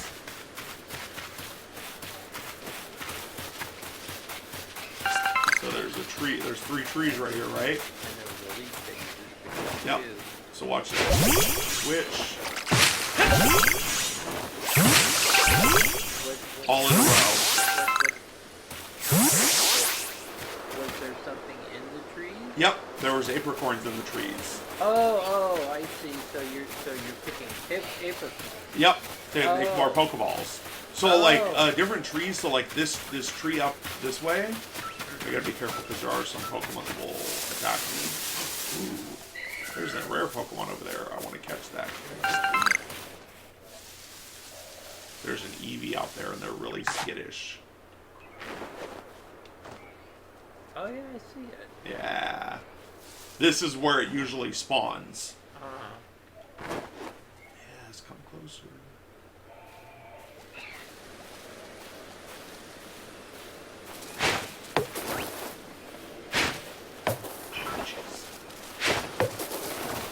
Ow. Get it. Pokeball. That's it. Yep, he ran away. Right. Yep. So... Well, you did say. Yeah.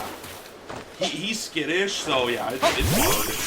And like early on, like you don't have, so there are Pokeballs that you can get later that actually allow you to throw a ball from further away to catch a Pokemon still. Now, what are you throwing at the trees to get the apricot? My Pokemon.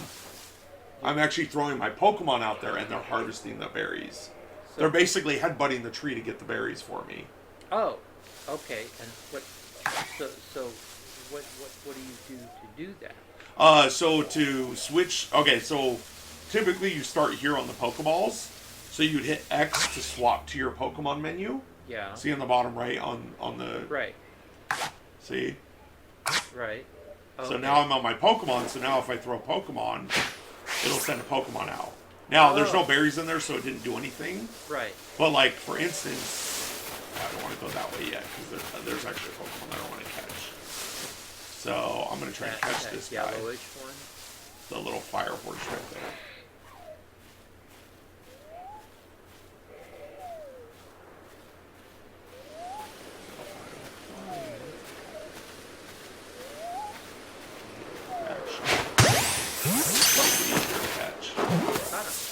Not yet.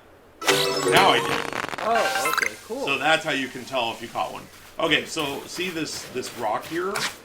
So this is a tumblestone. What, the This red little one? red rock here. Oh, okay. So now, like, see, I'm on my Pokemon now. So I switch to my Pokemon. Uh-huh. Aim, and whatever one is in the middle, that's the one that's going to go in there. Whoops, I swapped on accident. So I'm going to send Oshawott. He broke the stone, and I got tumblestones. Oh, cool. So that's how you can do that. Now, I don't think I can craft on the go yet. There's an item you get later that allows you to craft out in the field. No, I don't have it yet. So I have to go back to a camp to craft.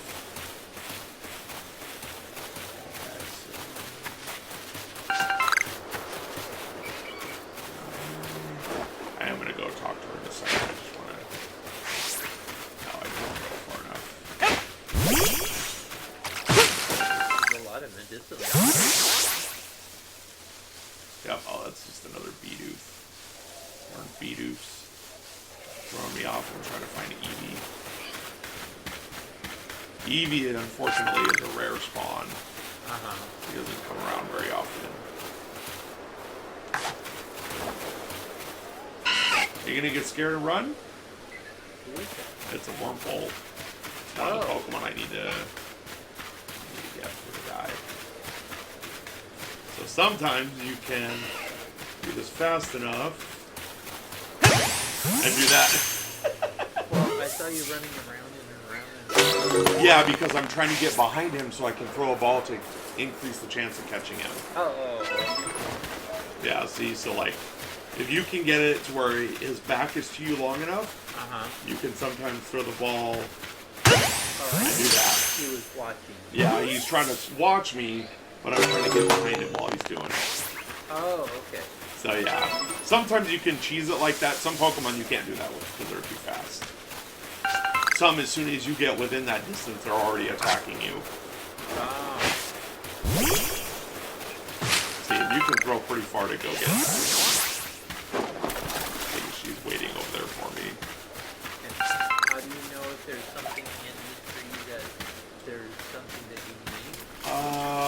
Okay, so to tell... Here, I'll show you. So, I gotta go up this way because if not, she's gonna catch me and want to talk to me. Oh. So let me go around real quick. So there's a tree over here that I haven't gotten yet. Where are you?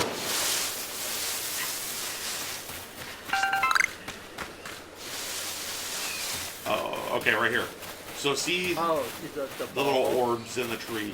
Oh, those are the things that you need to Yep. get. So these are not for Pokeballs. Yeah. The ones in these tan colored trees. Oh, he's an aggressive one. If he sees me, he'll try to attack me. Actually, I guess I could always show you that right now too. So here, so like this. So on the right, see it says orange. Those are used to make potions. Oh, okay. I can't make potions yet, but I can also just use the items to heal my Pokemon. Because they still heal my Pokemon for 20. Oh, okay. So they're still useful even if I can't make an item with them yet. Okay, so watch, I'll show you real quick. See the eye in the top middle? Yeah. That means he spotted me and he's aggressive. So he's going to try to attack me. Yep. See how he just tried to charge me? Oh, I see.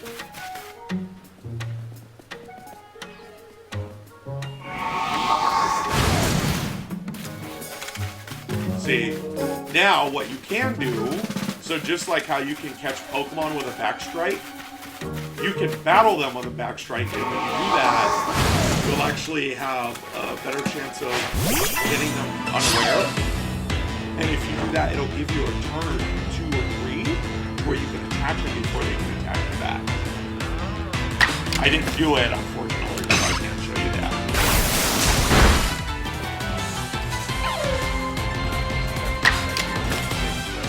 Oh yeah, well he's the 4th my level. He's only level 2. So yeah, he's a little weak. But it's very easy to run into Pokemon when they're higher level than you, though. Oh look, there's 2 right next to each other. Okay, so watch this. I'm going to try and get a backstrike on him with a Pokemon, so you can see what I'm talking about.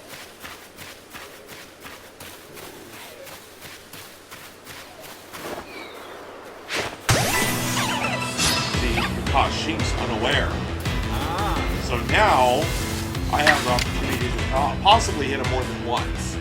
Because even though it shows that he has an action there, it may say that he is too stunned to act. So watch, I'll show you. I'll just use a regular attack. Shinx was caught unaware as he was too stunned to act. So even though he was next to the list, he didn't do anything. Yeah, so it goes back to my turn, as if he did something but he didn't. So that's why it's handy to be able to do that.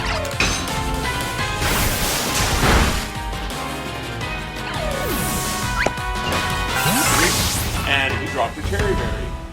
Oh. So now, cool. As I get info, I'll know that he drops Cherry Berries when you knock him out. And it looks like your Shinx leveled up. Yep. So my Shinx is now level 4. Oh, cool. Oh, I only have the 1 move still. And just like in the other games, you can go through your Pokemon even while you're looking at their summary. You have different pages. Oh. The stats thing is completely different in here. Everything you know from Sword and Shield and Brilliant Diamond and Shining Pearl, as far as their stats, the best, you know, whatever, doesn't apply here. It's not the same. And in fact, there's no abilities in this game either. Oh. And Pokemon cannot hold items in this game either. Oh, okay. So there's no holding items, no abilities. It's just the Pokemon and their attacks. They still have a nature, but that's it. So, I guess it's probably time I should go talk to her, huh? Yeah. I guess I'll go do that. So it gives you approximate distance. I don't know what the measurement is. I'm assuming meters because it's a Japanese game, but it doesn't actually say.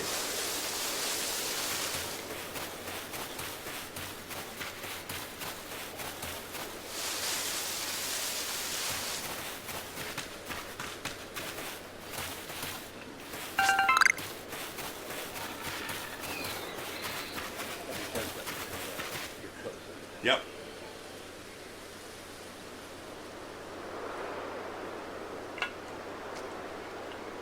So now it's telling me about another new Pokemon. And this one is like Shinx, he is aggressive. If he sees you or hears you, he will try to attack you. It's that little guy.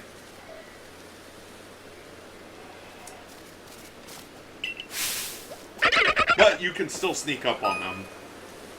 So now it's telling you about the dangers of taking damage, which I already kind of explained. And you can black out and you can lose items if you do.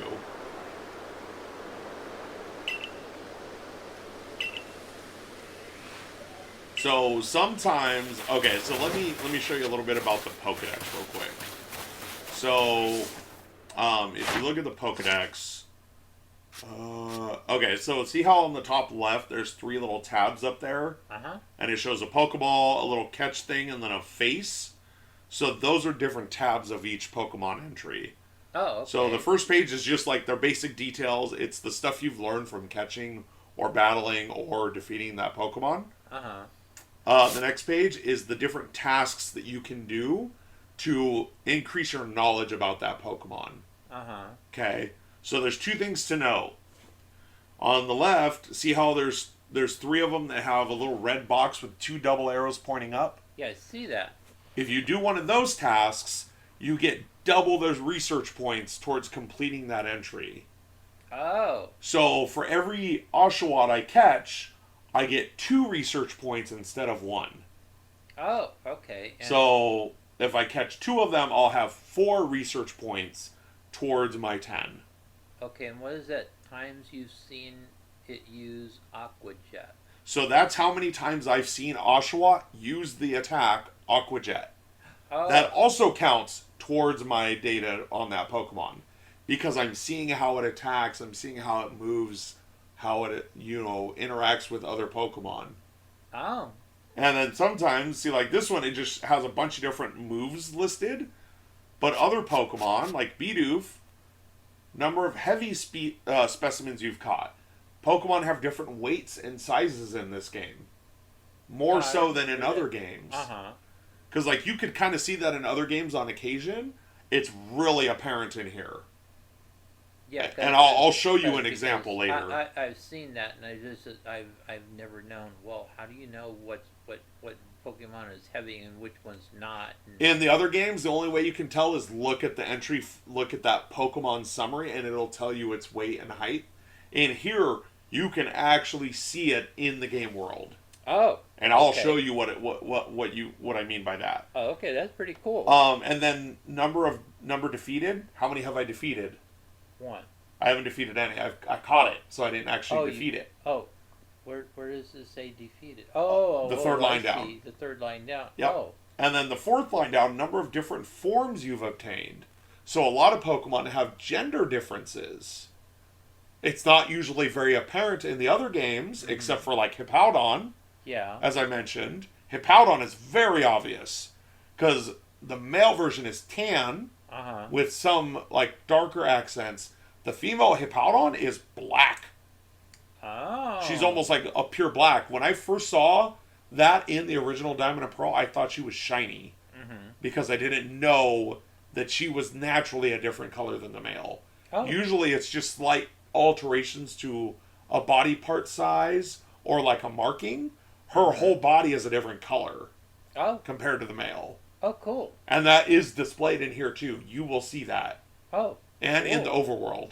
All right. Okay? And then also number of, you've evolved. Mm-hmm. Sometimes you'll get research for evolving a Pokemon if it evolves. Oh. Sometimes okay. you can do it more than once. Sometimes, like Bidoof, you can only do it once. Okay, so like right now it says 0, but I'm assuming. If I evolve one, I'll Yeah, get 2 research points. And there's only one number 1, so I guess you could only evolve it once. And get research points. Oh. I can evolve more than one, but I won't get additional research points for evolving more than one. Oh, okay. Got Now, that may help me get more research points towards Bibarel, because that means I'll have caught more. Uh-huh. But, yeah. Okay. And that kind of takes you, like I said, him, number you've defeated with ground-type moves, the third line down. It's kind of showing you, hinting what his weakness is. So if you hit him with ground-type moves, that'll help you complete his dex entry. Where does it say that? The third line down. Third line number of you defeated with ground type moves. Oh, okay. Because that's his weakness, is ground. Okay, and that's for Shinx. Yep, that's for Shinx. Okay? And like I said, each Pokemon, times you've given it food for Ponyta. Some Pokemon, they want you to give them food. Uh-huh. So, and then see how it says at the very bottom, investigated a sighting of an unusual Ponyta? Mm-hmm. That means there's a quest tied to that. Oh. In fact, there was one for Bidoof as well. Uh-huh. Investigated the Bidoof that bother the village. There's a quest later on in the game where you will have to try and investigate some Bidoof that are bothering the village. Oh, okay. So basically, you have to talk to the people in the village to Yep. get the quest. Correct. Oh, okay. Yep. So you can kind of get an idea as to what's going on. And what you need to do. Yep. Some Pokemon Right. don't have anything like that, so you'll never see that, but others will. So it kind of takes some of the guesswork out, because like in the other games, you basically you just had to talk to everybody regardless. Yes. And sometimes talking to somebody was a waste of time. Oh, yeah. I mean, that can still happen in here, but it's not as often. Yeah. Okay, so if you notice, just like in Breath of the Wild, Pokemon will sometimes sleep. Oh yeah. And it makes it easier to So you can catch sneak them. up on them.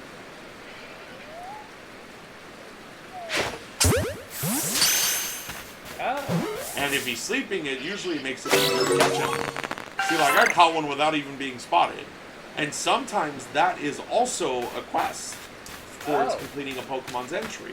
Well, in one of your quests, wasn't it to catch one or find out something about one of those things?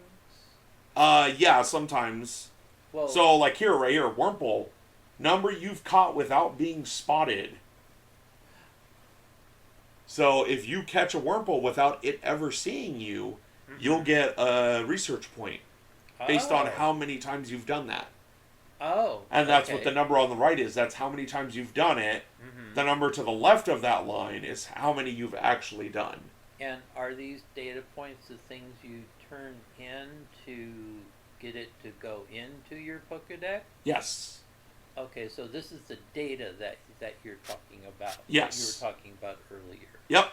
So, see how it says I have 3 highlighted bubbles there? Yes. Under for Wurmple? The first one, see how it's got the red arrows on the left? That means that first one actually counts for 2 research points. Oh. So I have 2 on the first one, and then I have 2 research points for the second because I've done it twice. So if you catch another one, you get the next one would be 3. So I'd get 2 more points. You get 2. Yeah. Well, you have one. Oh yeah. It goes to 3, so you get 2 more points. Yep. So that will go up to what, 4? It'll be 6 total. 6 total. Because I'll have 4 for the first task, and I'll have an additional 2 research points for the second one. Oh. Because the second one is just normal rate. You get 1 research point per operation of that task. Oh, okay, cool. And like I said, the number on the right determines how many times you have to do the task on the left to get that next research point level. Oh, okay, cool. So, yeah. Some of them it's really easy, like it's literally just 1, 2, 3, like him. See, 1, 2, 1, 2, 1, 2, 1, 2.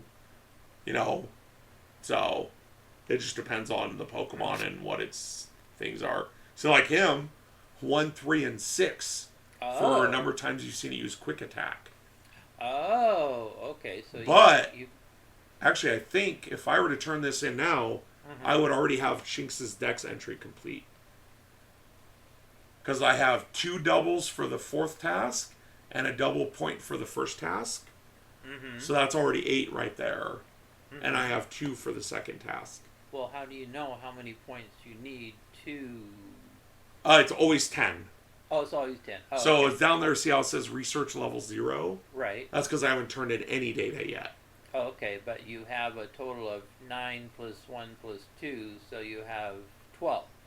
Well, no, it'll total out to 10. So the actual number on the left isn't how many research points.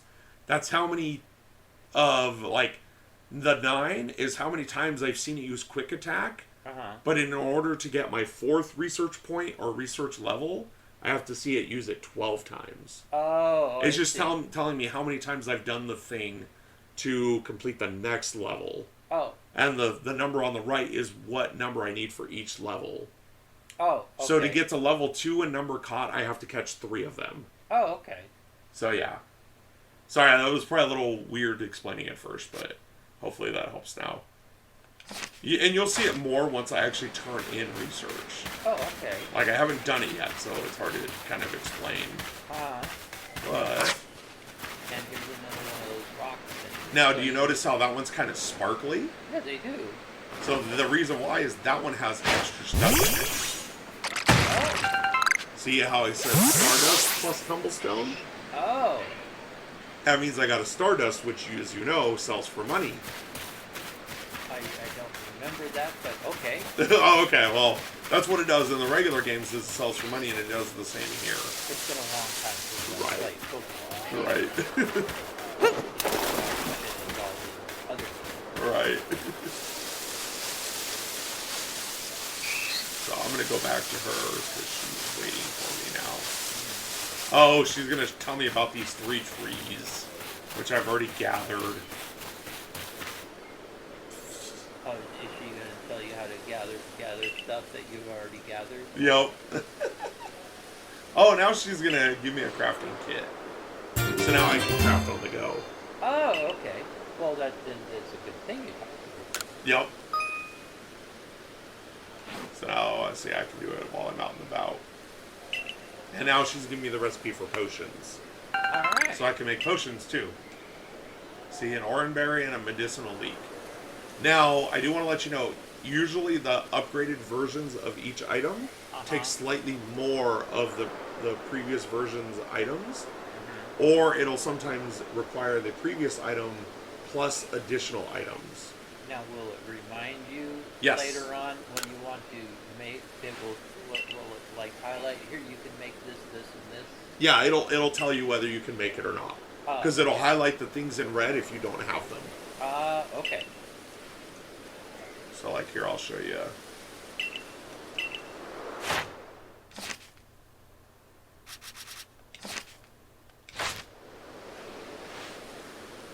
So she's telling me to report back to the professor now. So now I can actually go report my data.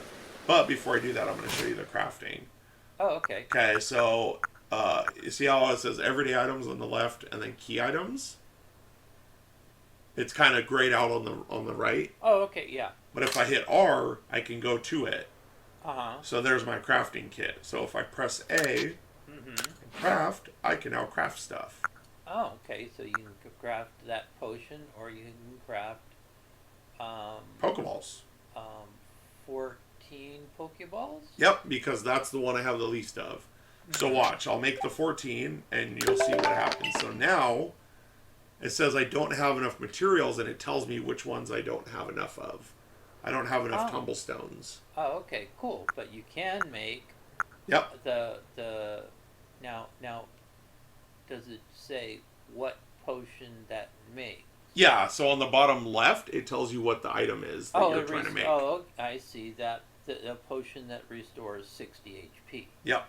Oh, okay, got it. So again, I'll make them all, because I'm going to need them early. And see, now it's telling me I don't have enough medicinal leeks to make more. So if I go gather more medicinal leeks, I can make more. Okay, cool. And they're all over the place. Oh, yeah. Especially in this area. Now, they're not always all over in every area, though. So you do kind of want to keep track of where you find certain items. Because certain items or materials will appear more often in certain areas. But here, they're both very common. All of the items for both. So now I have some holes. If you want to auto sort, you just hit the negative button. It'll automatically sort it for you. Oh, okay, cool. So that's handy. You don't have to pick up and move each item. You can. Actually, no, you can't. Oh, yeah, you can. But it's easier just to hit Y. That's what I always do. Yeah. Okay, so now I'm going to go turn in my research. And they're running away. Target things, that's the place where you need to go. Yep, that's where your next quest is. Or the turn-in spot for your quest. Hey, look, another medicinal leaf. Thank you. So, just like, when I play Breath of the Wild, I always kind of like look around as I'm moving. If you already do that, you'll probably do the same thing here. Yeah, well, I know that kind of thing that you always look everywhere for everything. Ooh, what's that? Oh, and a random apricorn on the ground. Oh, cool. And that can happen. You will sometimes find random stuff on the ground. Sometimes that's the only way to find certain items. Just finding them on the ground. Yep, just lying out there. So I was going to talk to him. The old dude from the beginning. Leventon. Yep. So when you report data, you'll actually receive money, not only based on the data you recover, but also based on the Pokemon you catch. Ah. So he's going to tell me what I did. These are all the Pokemon I've caught since the last time I reported to him, which is never. Right. So this is every Pokemon I've caught so far. Uh-huh. Okay. How many Pokemon? Different Pokemon species. Pokemon caught for the first time. And Pokemon caught using a backstroke. That's where they don't know that you're there, or where you get like a critical hit. And you got 1,600 Pokédollars for that. Yep, for all that data. Cool. Or well, for all those Pokemon. So now you have a total of 4,600 Pokémon. Yep. And now he's kind of telling you about the different research tasks and how they apply towards your research level. And once you have 10 level points, you complete that entry. And then once you get enough research points, you'll level up in rank. Very good. That's how you determine what level Pokemon will obey you, by the way, if they're not yours originally. Remember how traded Pokemon will sometimes not listen? Right. If Because that's how they're you determine what level they'll listen to you at, is by having a higher rank. Because there's no gym badges in here. Right. That's normally how you determine that. But in here, it's based on your rank in the Galaxy theme. Oh, okay. So now, if you look, research level 6 for Oshawott. Right. And it's showing me why it's 6. Because I've done those 3 check marks. Oh, okay. And each of those was a double point because of the task that it was. Oh, okay, cool. See? So, again, Bidoof, only level 2, but I've only done 1 task. And it's only one check for that task. So it's a double point. Okay, Starly, I have 1 double point and 1 single point, so I have 3. So you have 3. Oh, Yep. okay. And like I told you, Shinx, I did 4 double points and 2 single points, so that's 10. And that complete thing, that means that he's in your Pokédex? Yeah, he's officially in my Pokedex, completed. I don't have to catch anymore. I don't have to battle with him ever again if I don't want to. Okay. None of that. And that's what the little Pokeball on the right-hand side of it means. That Correct. he's in your Pokédex. Yep, and he is complete. Oh, okay. If they're listed here and they're not grayed out, that means they're in the Pokedex and I have research data on them. If they're grayed out, that means I've only seen them. So because I'm turning in data, they're all going to appear not grayed out here. But when we go back to my main Pokedex, you'll see that I have stuff that's grayed out. Right. Because like Togepi, I haven't caught him, but I've seen him. Oh, The Cyndaquil, I saw him, but I never caught him officially for myself. Right. And so on. Or if you catch him, until you turn in data, he'll still be gray. Yeah. And this is a breakdown. So see, it says species newly registered or updated, 7. Research tasks completed, 17. So I got 290 points. Species with newly completed entries, Shanks, 1. So I got 100 points for that. And then total points earned is 390. Ooh. So I have 390 research points, and I need 110 more to rank up. Oh, okay. And your rank now is 7? No, it'll be a 1-star if I do that. Oh. I'm not there yet though. Oh, okay. So, It takes a long time to actually get up to like rank 9 and 8. So right now, are you a no star? Yep, I'm still a newbie. Oh, you. It's equivalent as if I had no gym badges. Oh, okay. Basically. Okay. So now that I've completed turn in data, if I wanted to, I could return to the village, or I can just keep going. Cool. So I'm gonna go heal up. So you can either change the time of day here, or you can just heal your Pokemon. So you go to a tent, The open tent. the open tent, and that's where you rest, and that's kind of equivalent to like in Shield where you're going to what's the place where you got recharged and everything? Oh, Pokemon Center. The Poke Center, yeah. Yep, same deal. This is just the more ancient version. Ah, okay. They didn't have buildings; they had tents. Yep. So I'm gonna make some more potions, and now I'm gonna store stuff away because I don't need to carry all this stuff on me. Right. So I'm gonna move this. So these, it's kind of mean, but you can throw these at Pokemon to potentially stun them, so that they can't interact with you. A spoiled apricorn, like a bad apple, okay. or a ball of mud. Yeah. You can throw them at Pokemon to sometimes distract them, or like to get them to turn their back, or to stun them so they can't interact and you can get behind them easier.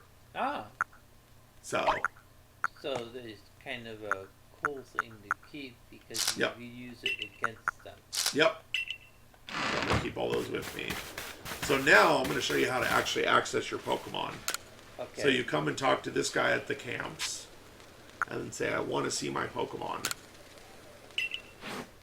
So now you're in the actual Pokemon the PC equivalent. And how did you get there? You go and talk to the red suit guy at the camps, and then say, I want to see my Pokemon. Okay, so you actually went to a camp. Yeah, I went to a camp. You can't just do it out in the wild. Oh, okay. But now I can kind of go through. I can see. Whoops, I keep hitting the wrong button. I can see all of the boxes. Right now I only have 8. But just like with Diamond and Pearl, if I'm not mistaken, I can throw a Pokemon in here. Okay, let's see if that tricks it, or if I have to have one in each box. No, okay, so it has to be one in each box.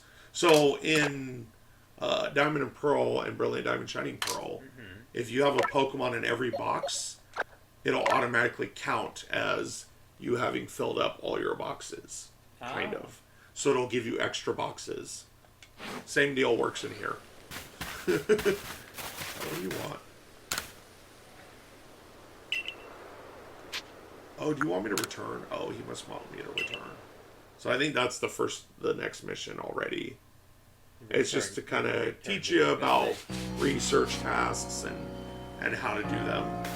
Oh no, it's telling me to go back. Why? What quest am I on?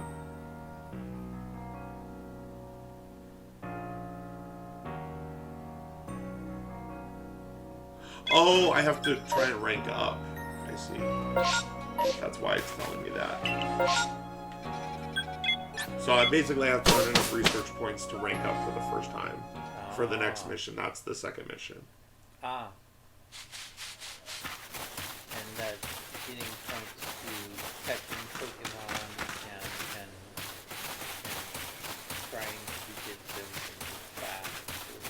Yeah, different goals.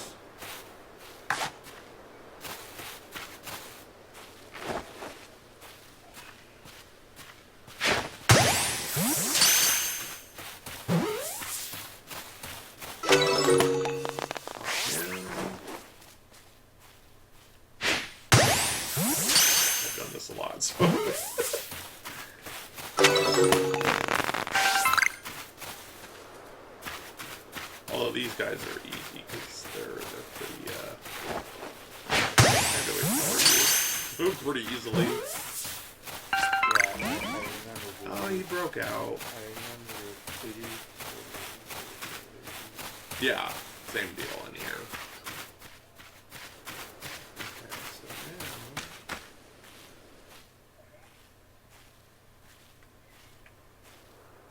see if I can catch one of these guys without being spotted. It's going to get real quiet.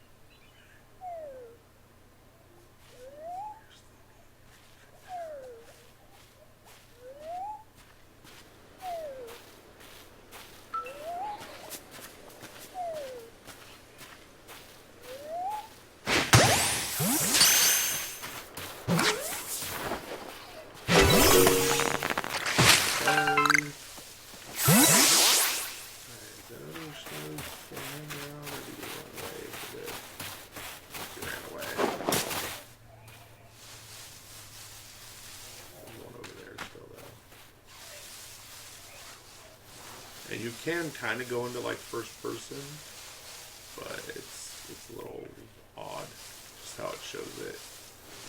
Because it's the button that you normally use to like target a Pokemon. But if you hold it, you'll like zoom into first person.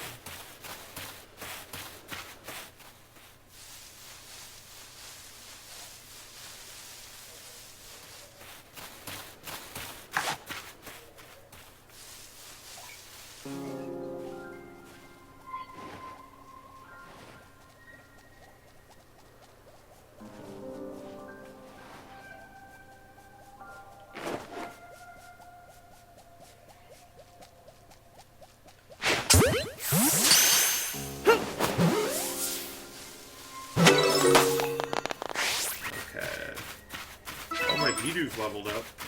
Oh, cool.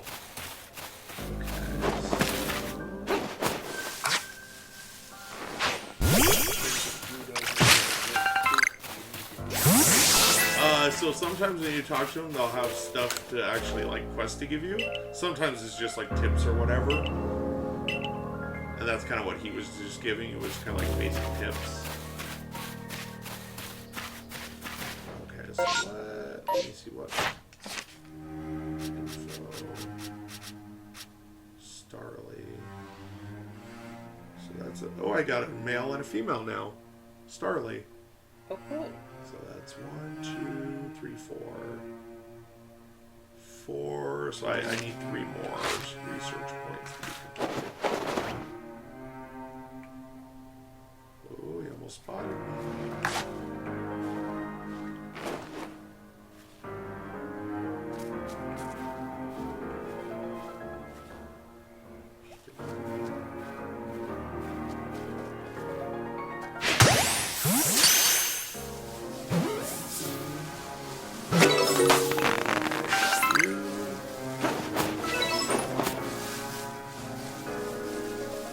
Now it's funny because even though Starly is passive and skittish, his evolution is not. His evolution will outwardly attack you and is aggressive. So here's the one bad thing about Pokemon being right next to each other. Sometimes they will alert other Pokemon. They get you. I got both. Sweet. So what's that now?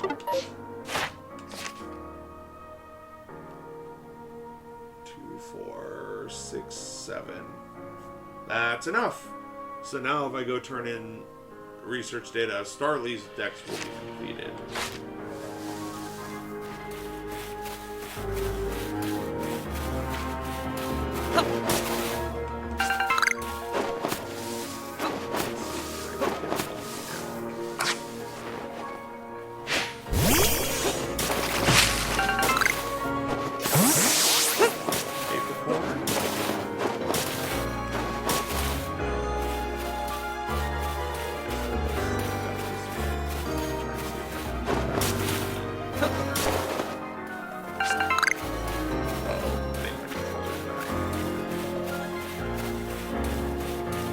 It's a micro USB. I have to pay for it. Unless you already have the spare one. There is an EV.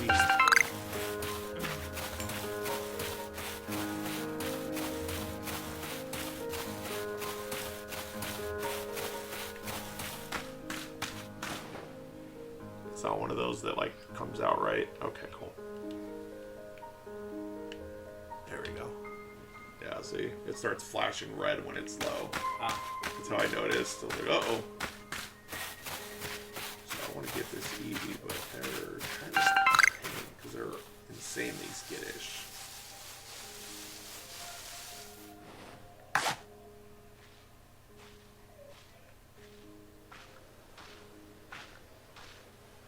Oh, there he is. I see him. Yeah, I gotta sneak up on him slowly, though.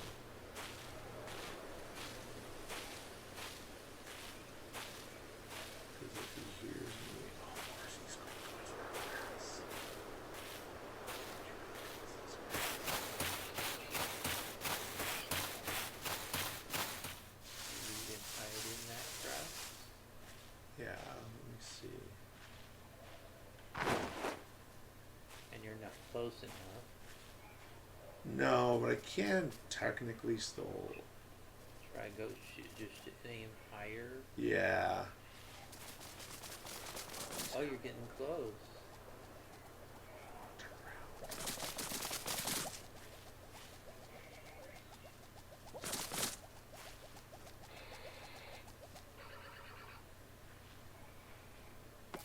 Well, it seems like you're really close. Okay. Please catch him. Yes. Got him. Okay. All right. Because he's a pain in the butt to get early. Uh-huh. He's hard.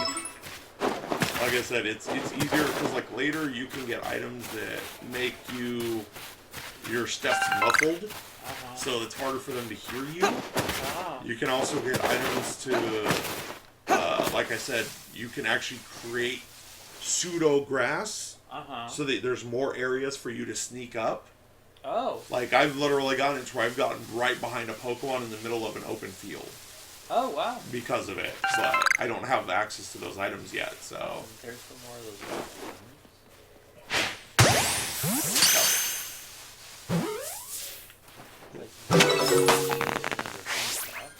Well, yeah. There's another Ponyta over there, too. Yeah. So the reason why is because the more you catch, the easier it is to update the data. Especially since Pokeballs at this point are pretty easy to make. Did he see me and run? Or did he just run? I can't tell. He didn't give me an indication. I think so too. He didn't give me an indication that he saw me. Yeah. Like there was no exclamation point. No, I didn't see that either.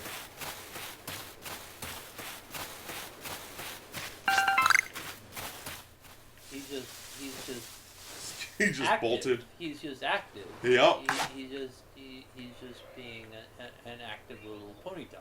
Oh yeah. Okay, let's see. Are you gonna run back over this way, or am I gonna have to go chase you down? I really don't want to do that because they're a pain in the butt. They're fast. Well, they're horses. Yeah, I know. I'm just saying they're fast. They're one of the faster Pokemon, especially this early. So it makes sense. Because horses are naturally fast typically. Yeah, they are. So.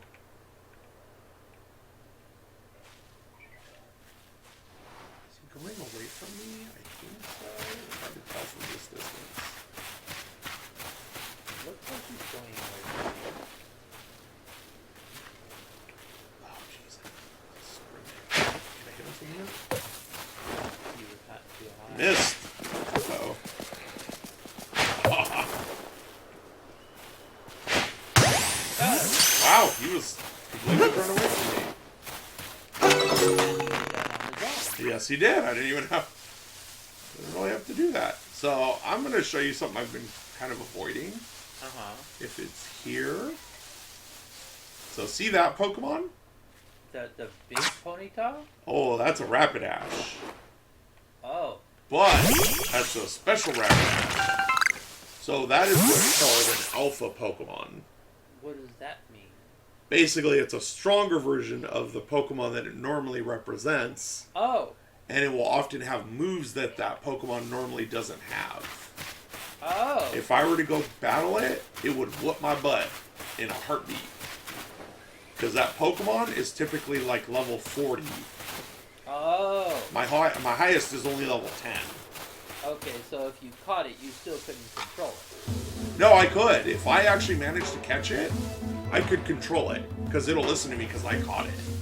Oh, okay. It's only if I traded for one that it wouldn't listen to me.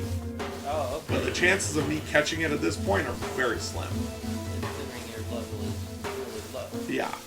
And the Pokeballs I'm using are very low. Right, they're just regular. Yep. I'm assuming eventually the recipe will be better at better. Yes.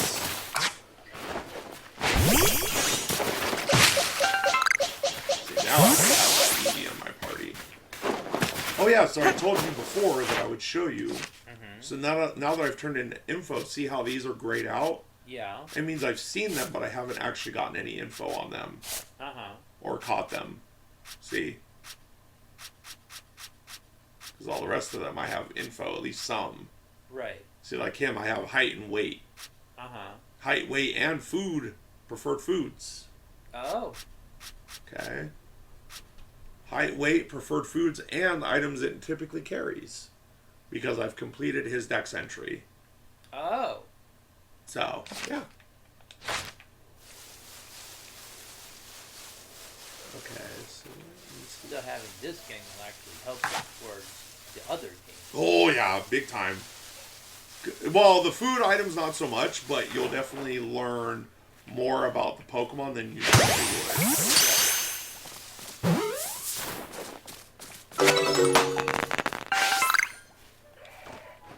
Oh, see, it says Wurmple can evolve. Where does it say that? So it showed it when it leveled up. Oh, I'll show you. I see. See down here? Uh-huh. The Pokeball's glowing. That means it can evolve. Oh, okay. So. But I actually don't want to do that. Right. Because I guess I could do that with another. I could evolve that one and trade, give them the other one. The reason why you want to evolve is. In that case is because that Pokemon is one that the guy wanted. He wanted a Wurmple specifically. Oh, okay. And you only have one. I actually have more than one. I think I have more in my boxes. Yeah, I'm pretty sure I do. Because I caught 2, remember? Oh, okay. So at night, just like in the other games, the Pokemon sometimes change. Yeah. Take it or sometimes they'll take it. Sometimes you just show it to them. Oh, okay. Well, there's a new. Yep. Oh, What's that series? So the little dots like that means he's suspicious. Oh, okay. And if it turns into an exclamation point, he sees me. And those are aggressive. They will attack me. Yeah, I remember those in Sword and Shield. Those are quite aggressive and hard. Yeah. I'm imagining it's the same thing. I just tried to get it out. He doesn't know where I am though, because I'm hiding. You're hiding in the grass. Yep. Sometimes they will still find you though, so just be aware of that.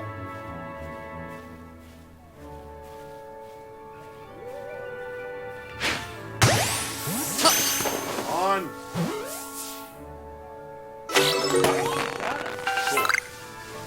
So the nice thing is it'll also tell you the level of the Pokemon that you catch. Oh, cool. So even if you don't have them with you, you can determine whether it's worth going back to trying to get them.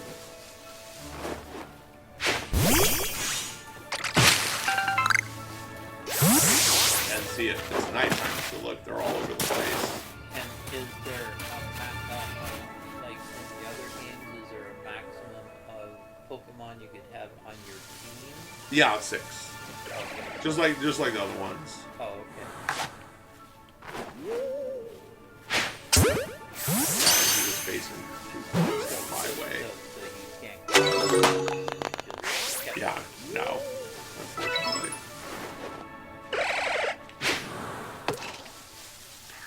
He saw you right at the No, last he minute. disappeared. Oh. That's just how they move sometimes. Where did he go? There he is.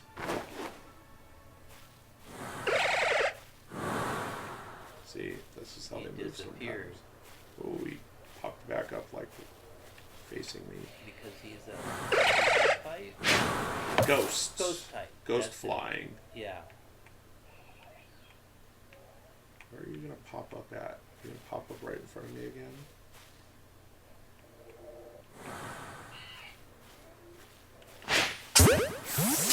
Get in the ball. Just stay in there. Okay. There's another rock. My phone's listening. Huh? Oh yeah, right there. Yeah. I was coming over here though.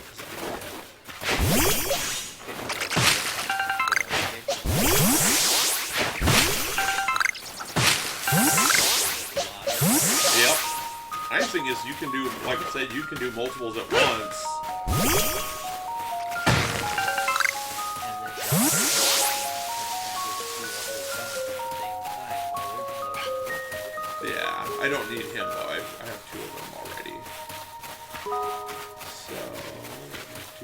little shinks over there. I don't really want to deal with them right now. Those sheets are aggressive. Yep, they will try to attack me as soon as they see me. And then I gotta try and run from them, or I gotta battle them. Sometimes that doesn't matter, sometimes you want it that way. In fact, when I'm trying to like complete task entries for Pokemon that require attacks, I come here to battle them. Because they'll just come right up to you, so you don't have to hunt them down and chase them and all that. They'll come right to you. So, really? Yep. So they're good for that. Like if they see you, if you're in range and they see you, they'll just come right to you. Okay, so now you're at the camp again, so you can turn in some more points. Yep. So I caught all those Pokemon. So 10 or more Pokemon in one report achieved. Total Pokemon caught 15, different species 5, caught for the first time 2, and caught using a back strike is 11. Oh. So almost all of them I caught with back strikes. So that was much better than the last one. Yep. I didn't get that much more money, but yes, still better.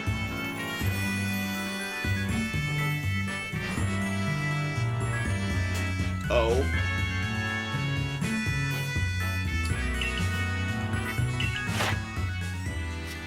So Starly's now done, and that's it. Oh, Ponytail's almost done though. Drifloon's already at level 6, and I just started it. Well, you did get a lot of them. Yeah. And I caught them at night. See, look, number caught at night. And I guess there's going to be a mission. Yes. Oh, actually, I have quite a bit of info. Look, I already know what it likes, what it carries. One looks like a bean and one looks like Yep. That's exactly what they are. Bean and a mushroom. a... Oh. And now I ranked up. So I don't actually get it the rank here. I have to return to village to get it. Oh, okay. But he takes me directly there to go do that. Oh, okay. Because it's teaching you how to rank up and everything right now. Oh, okay. It's still early game, but it's not like the typical ones where it's like hold your hand the whole way. You just whatever you want. Like I said, when I first did this, I didn't do this first rank for forever. Like I went through and I caught like 60 Pokemon before I did my first thing. Yeah, I remember in, like, you were saying when you first did Sword and Shield, you spent like a lot of time in the wild area before you started doing anything. Oh, same deal. So now she's gonna assess my Pokedex, what I've done so far.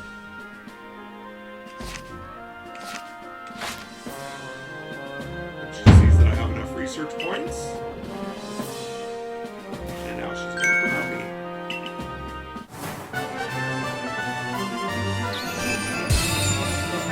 That's like the badges equivalent. Oh, okay.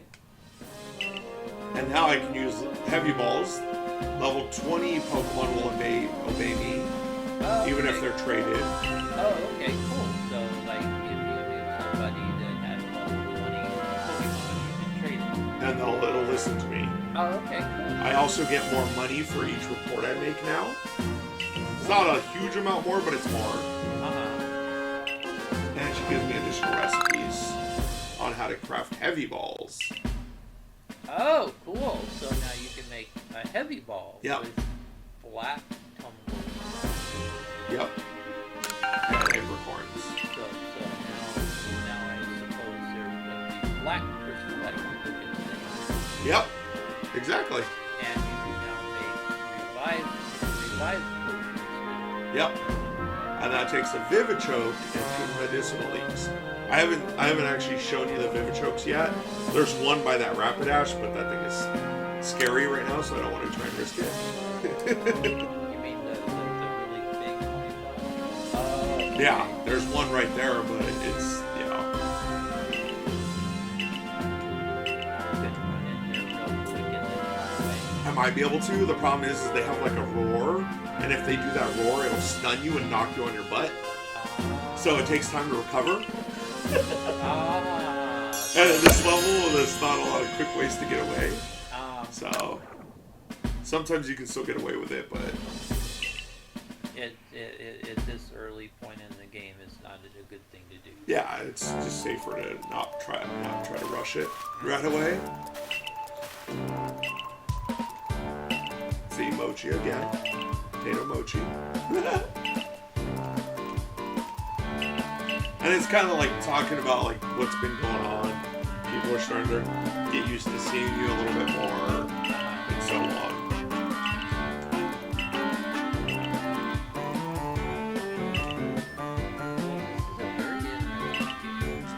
I agree. I enjoy it. I enjoy it a lot. Even still, like I said, I'm still trying to complete the rank level.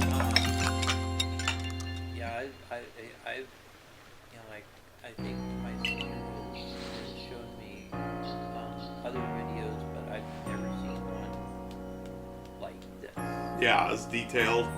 As detailed and like me asking you questions and you answering them. Yeah. So now she wants to battle me so that she can get used to battling. Because she's scared to do that. Oh, okay.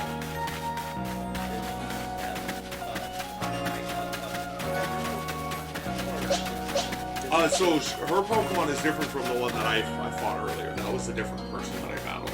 Oh, okay. Actually, I'm going to go change my Pokemon. So I'm going to show you that real quick.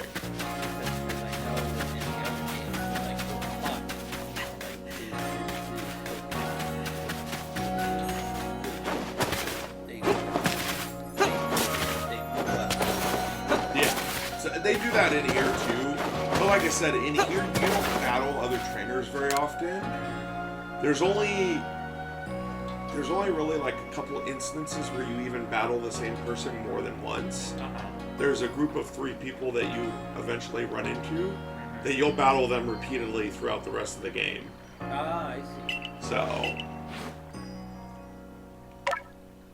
you're gonna switch to. So first, I'm going to move a Pokemon into each box. Oh, okay, and This is to do the whole expanding my storage. So I'll show you real quick. So if I put one in each, at least. Oops, if I go to the right way. I see you're putting some of the same ones. Yeah, it doesn't matter if it's the same Pokemon or not. It just has to be more than one. Oh. So there's my Eevee. I want you. Don't care about you. Okay, so I'll give you a little bit of an idea as to how the stat stuff works. So remember I told you the like, you know, the judge function? Yeah. You don't need it in here. It's not necessary because in here you can always tell. So in here, instead of them having a hidden value, which is the judge function, they have a set number, and that see on the right hand side next to their stats, there's a little circle. Yeah. And it says 0, 1, 2, 3, or whatever. Right. That's pretty normal. So, and each stat is randomly selected, and it'll be picked between 0 and 3. Okay. To start with. I don't remember if you can catch Pokemon with more than 3, but I know most of the time it's usually between 0 and 3 for each of the 6 stats. Does this game have, like, the vitamin thing? Similar, yes. They're called Grit Pebbles, Grit Rocks, and Grit Gravel. And there's different tiers, and you use those to increase that. Oh, okay. But you can do it for all stats, as long as you have enough of the appropriate item. Oh, okay. There's no limit. It's literally the limit is 10. Oh. And you can have all 6 stats at 10. Oh, okay. Cool. So, yeah. I want this one. Ooh, that one's weak, though. That one's the lowest. Oh, you know, I'm going to grab him. So the reason why is because he's both flying and ghost. This is just flying. Right. Well, it's normal as well, but I'm not worried about that. Okay, let's see what this is going to evolve into real quick. Check out the evolution.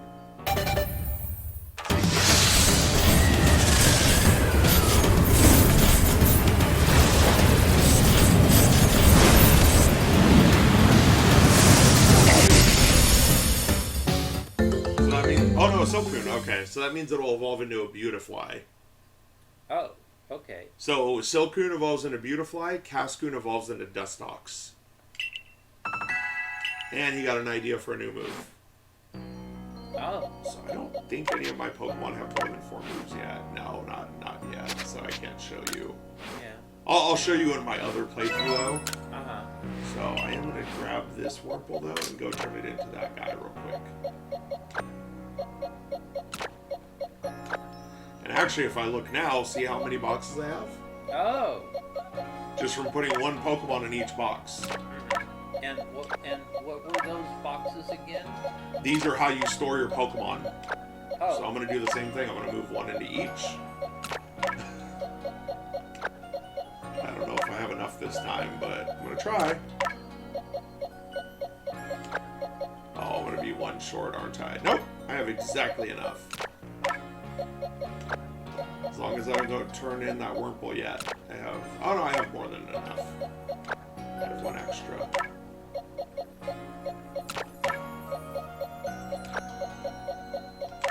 Yeah, I won't be able to do this again because I don't have enough Pokemon yet, but I'll get enough. Right. So now watch this. If I leave... Okay, and then I go and re-talk to her again. Now look. Oh. So it's real time. It's immediate. Oh. Wow. That's really cool. Yep. And actually, that it was like that in Diamond and Pearl and Brilliant Diamond Shining Pearl, but not all of the Pokemon games have been like that. Ah. They haven't all been like that. Some of them you only have to have a Pokemon in the last box, in the last slot, and it triggers it. But Diamond and Pearl, I think, was the first one where they really did that. Well, I don't remember that. That's because it was a tricksy thing that it didn't tell you about. It's something I discovered on accident one day. Oh. Okay, so it is in Diamond and Pearl. Yep.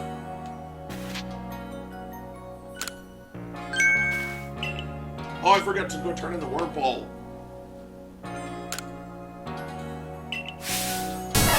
Of course, it's a Pikachu. Gotta have a Pikachu. Oh, yeah, got it. Can't be a Pokemon game without Pikachu. Oh, yeah.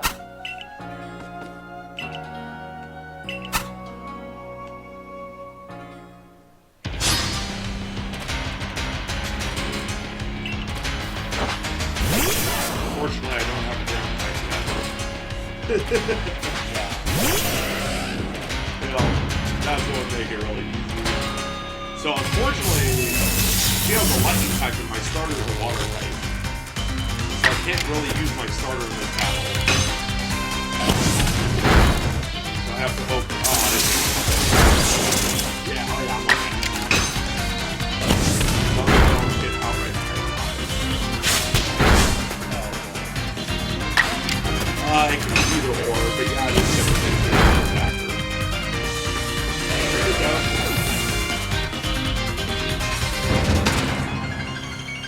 Good party tap.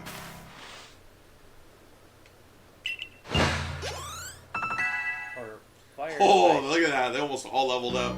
Oh, cool. All except for Oshawott. Uh-huh. And some of them learn new moves. All right. Cool.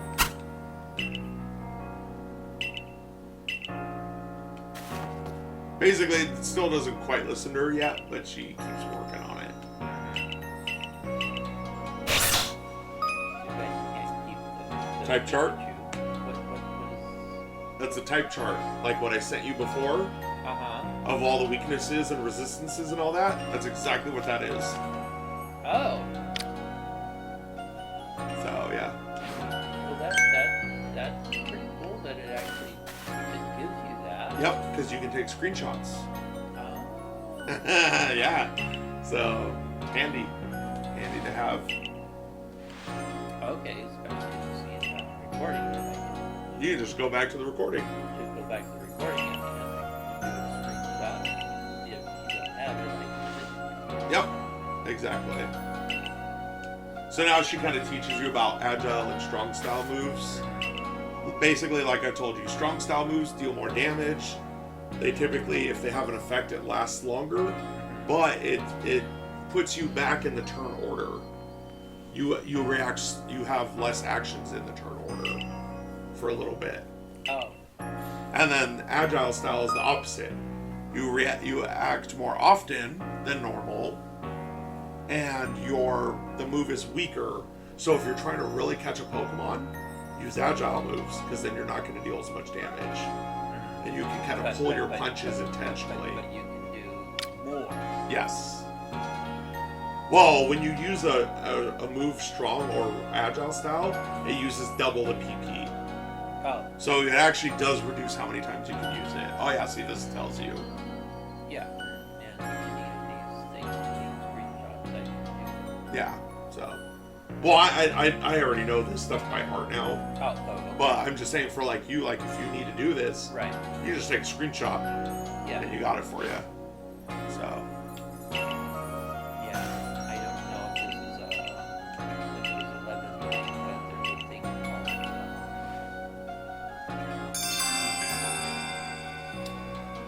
I know there's print screen for Windows 10 and older. No, this is actually a screen snip where you did a combination of screens and you can get that There's probably specific something part. like that. I've just Yeah. never tried before. I don't typically do that on my computer. I usually do it on my phone. Well, you can do that in Windows 11. Okay, cool. Yeah, I didn't know that. I don't know if it's Windows 10 or Windows 11, but it is just something that I've just noticed, and I've been doing it a lot. Okay. So now I'm going to give him the Wurmple. Yes. So it'll ask you if you want to give it up. So just make sure you read those prompts, but it'll tell you whether it's giving it to him or not. Okay, and you do want to give this guy more Yes. than he wants. Yep. And in fact, he will give you a reward. And then... So he wants you to name it a Beautifly name, related name. It evolves into a Dustox, but he learns that later, and he's like, oh, I guess I need to change the name. But then he just leaves the name the same because it's already called that. I'm going to call him Eugene. It really doesn't matter what name you give it. Oh, okay. But unless I'm mistaken, it always evolves into Dustox. Oh, That's just okay. part of the quest line. Okay, so... Okay, so I think that's it in this playthrough for now. I'm going to show you some of the things I was telling you about now. Let's save. Oh, this is where you can check mystery gifts, if there's any. And Lost and Found, this is where people's satchels will show up in your list. So I have the option of locating these two satchels for people. So if I go to my map, zoom out, and zoom in over here, see, Max's lost satchel and Norm's lost satchel. Okay, so those are the things that you can go after and help them out. Yeah, help them recover their items. Oh, okay, and can you immediately go there? No, it just well, yeah, I can leave, go to that area and go and get it. If it's an area I have accessible to. This area I can't get to yet. Right. It's just there's a long path to get over there. But this one I can go and get, and I can pick it up, and it'll return to him immediately. Oh, okay, so you would help him out. Yeah. Him or her. Yeah. Okay, so wrong button. And that's under Lost and Found. Yeah, that's under Lost and Found under the wireless communication menu. Oh, okay. Okay, so now I'll show you my primary playthrough.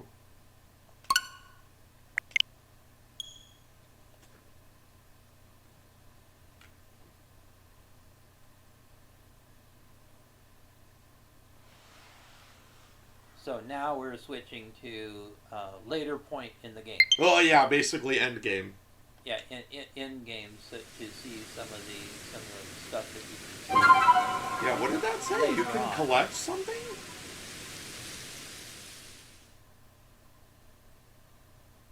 I'll have to check that recording after this.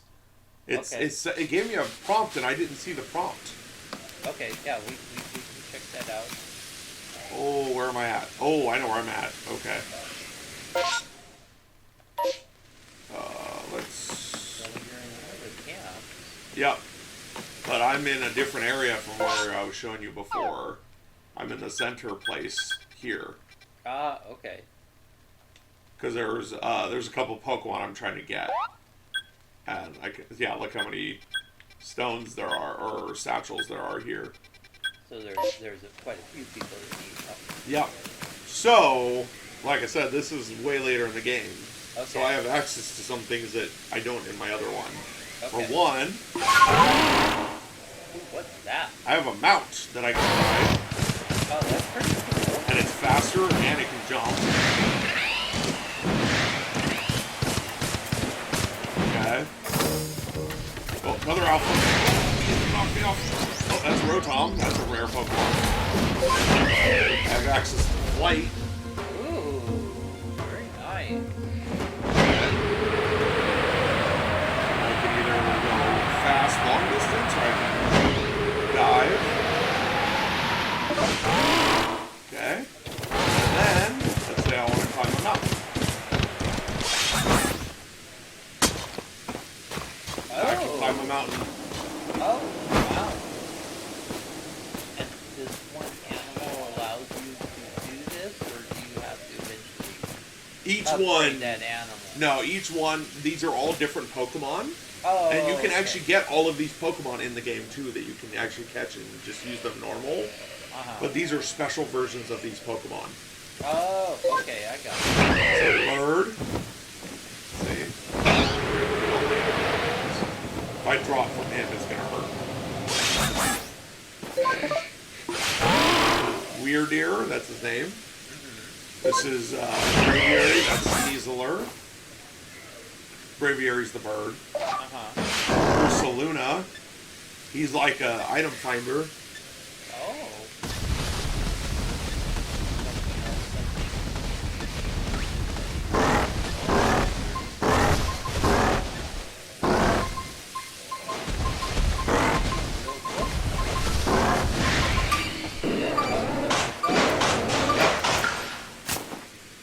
I got an item though. What is it this time? Oh, Old Verse 16. There's like a set of poems. Yeah. I haven't gotten them all yet though. Well, you got 216 now. Unless you already have it. No, there's a brand new one. And he was the one who does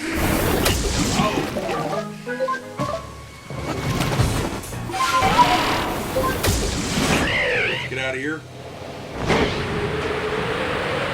Run for the hills! Oh, also, you cannot fast travel if there's a Pokemon that sees you. So you can't just like run away or doesn't have to. Attack me.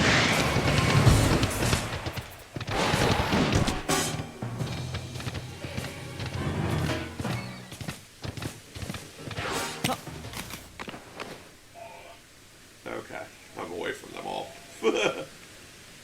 So, oh yeah, there's a satchel.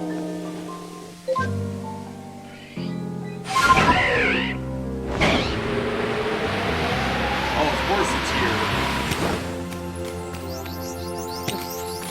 There's another Rotom. Oh, there it is. See? Was sent back to Maven. Thanks for helping. Okay. Get points or something. Yes. So you will get merit points for returning satchels. Sometimes you'll also even get items for doing it. As like a thank you.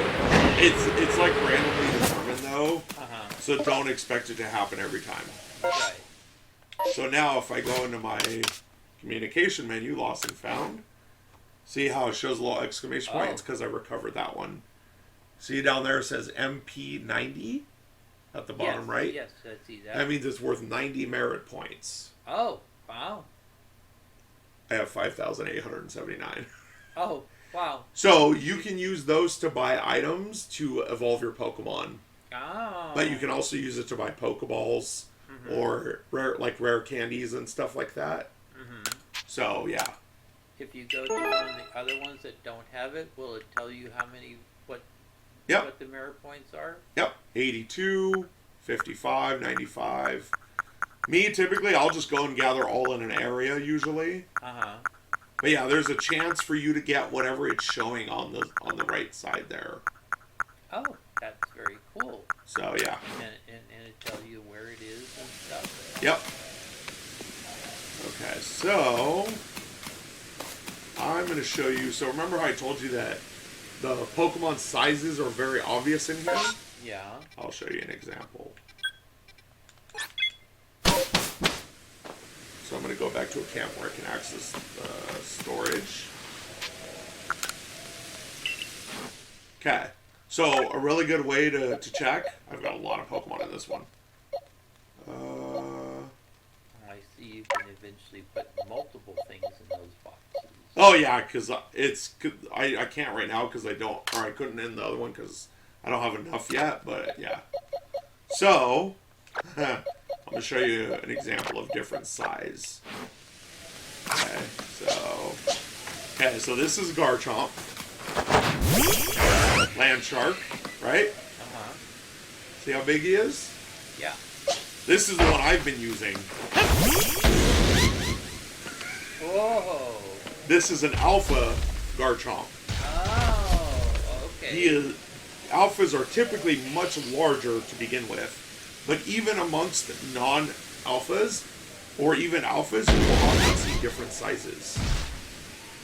So, yeah. So it's like the big one. Name was. Yep. Before. Yep, exactly. So here, that way. So watch this, check this out. So, whoop, I don't want to do that. Let's see my Pokemon.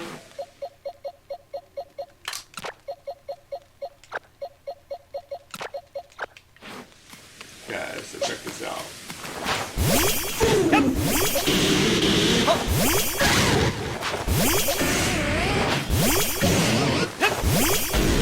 So these three over here are alphas, and so is he.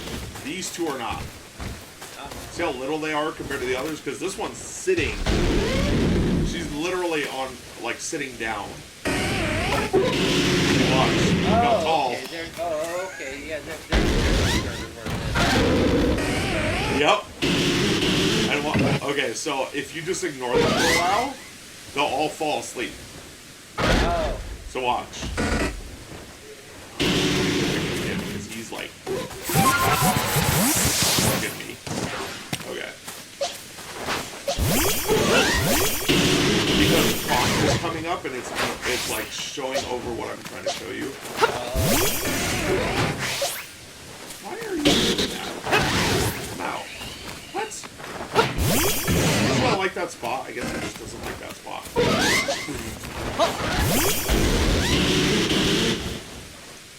Okay, so watch. I'll just chill here and ignore them.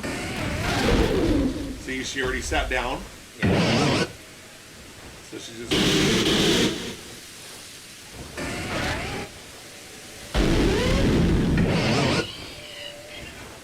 I love their calls. See, look at Crobat. He passed out midair. Crobat is The big purple one in the sky. He fell asleep. Lucario's sitting down back there, the blue one.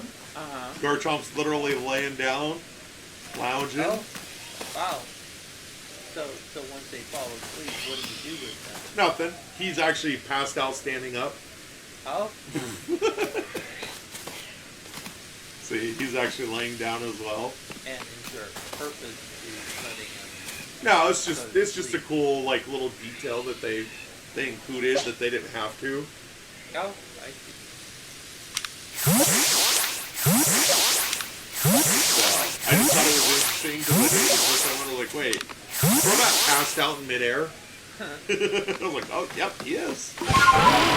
So, but yeah, that like I said, even amongst like alphas, like here, let me see if I have 2 different alpha Garchomp's. Let me see if they're the same size or not. They might be, because alphas might be like a set size. Let's see.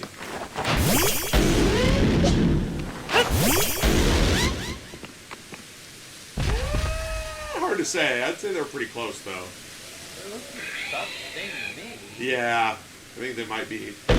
So they might be like a set size, but I know even amongst like other variations, like I'm sure I probably have multiple Pokemon that are the same species and gender, and they're just different sizes. So, in fact, I'll show you how to kind of tell. So once you have like Pokedex entry data, like watch, I'll show you. Oh, how do I have this ordered? Alphabetic, numerically. Okay. So let's see. Do I have? Okay. So see on where it says under grass and flying, it has 3 pounds to 3.8 pounds. That's because I've caught multiple different weight relics. Oh, I see. And then the size, 11 inches to 1.1 inches. Or to 1 foot, 1 inch. Oh, okay. So that's a 2-inch variation between the different versions I've got. So you have that's the range. Yep. That's the range I've seen. Right. Oh, that's a strange Pokemon. Scarecrow? Deciduous. So, I kind of spoiled it, sorry. Oh. The starters have different final forms in here. Oh, That's see. not what his final form normally looks like. This is the Hisuian form. Oh. So, and you already saw that one. It's kind of a cool form. It looks like a scarecrow. Yep.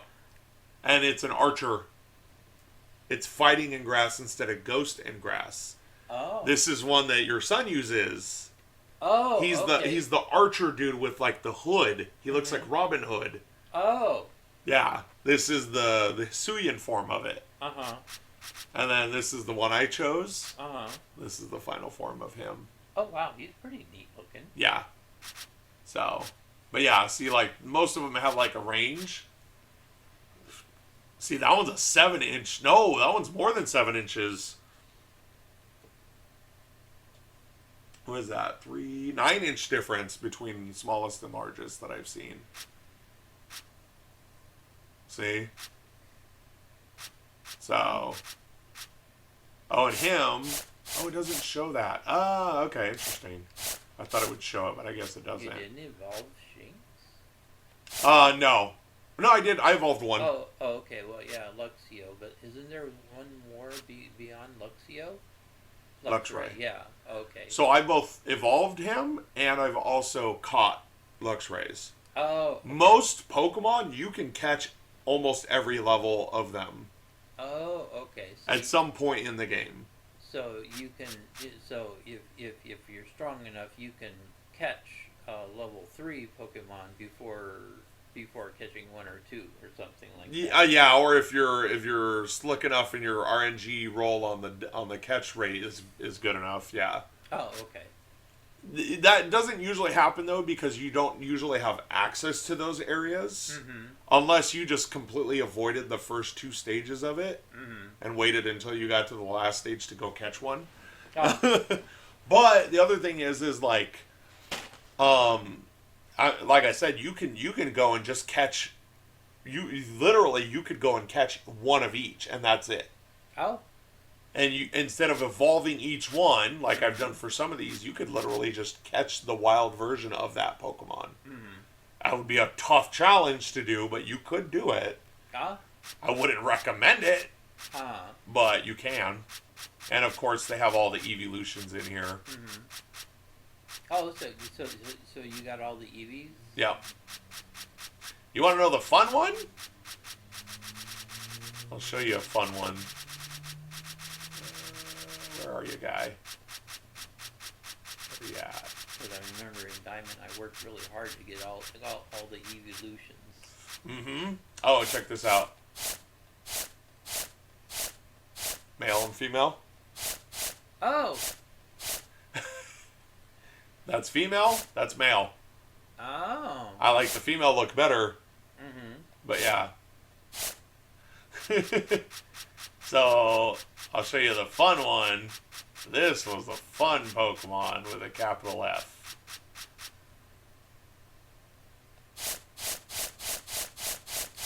Oh, those little things that look like letters? Yeah, there's all 28 of them in here. There's 26 letters. But there's also exclamation point Oh, and question mark. Oh. Uh-huh. And this Pokemon actually has his own separate section in the Pokedex. Oh. So watch this. So see up there how it says Y and it shows a little unknown A up there? Yeah. Oh. Literally, there's clues for each one written in unknown. Where's the... At the bottom, it's written in the unknown language. But how do you read it? You have to know what each unknown letter represents, or which letter each unknown represents. So I can read it because I know what each unknown letter represents. Uh-huh. But if you don't know that, and actually once you have it all done, you can tell they're in alphabetical order. Well, you can tell it's A, B, C, D, Yep. E. They look like... Most like of them their look letter. relatively like the letter, yeah. Uh-huh. There's a few that are a little odd, like this one. Uh-huh. It doesn't really look like a G, but it's a G. Kind of like a G. The tail goes the wrong direction, but Yep. yeah, it's kind of sort of like a G. That's a Q. Uh-huh. That's a little closer, but still a little odd. But yeah, these two are the odd ones. Yeah, the R looks a little weird. Yeah, but it still looks like an R though. Yeah. S is obvious, T is obvious, J, I. You know, but some of them, you know, like I said, most of them are obvious if you know what you're looking for. That's V. Uh-huh. So it's a little weird because it has a bar across the top. Yeah. But yeah. So, but there's a hint. Once you get access to this, you'll get this section of the book, and it'll give you hints for all the rest of them.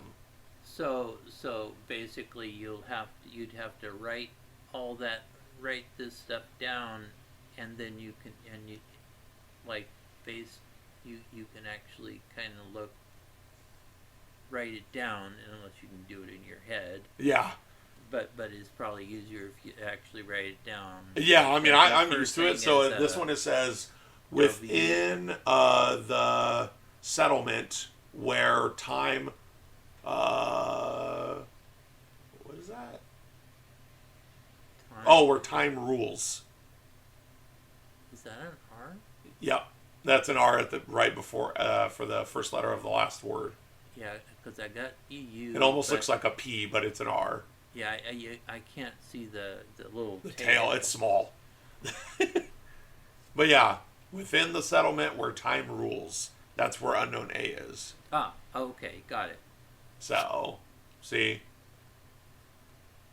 This one, some of them are really hard to find. Mm-hmm.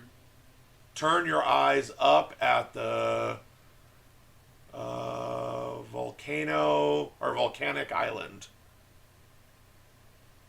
Oh, so in other words, look up At the volcanic island. at the volcanic island. Oh, Yep.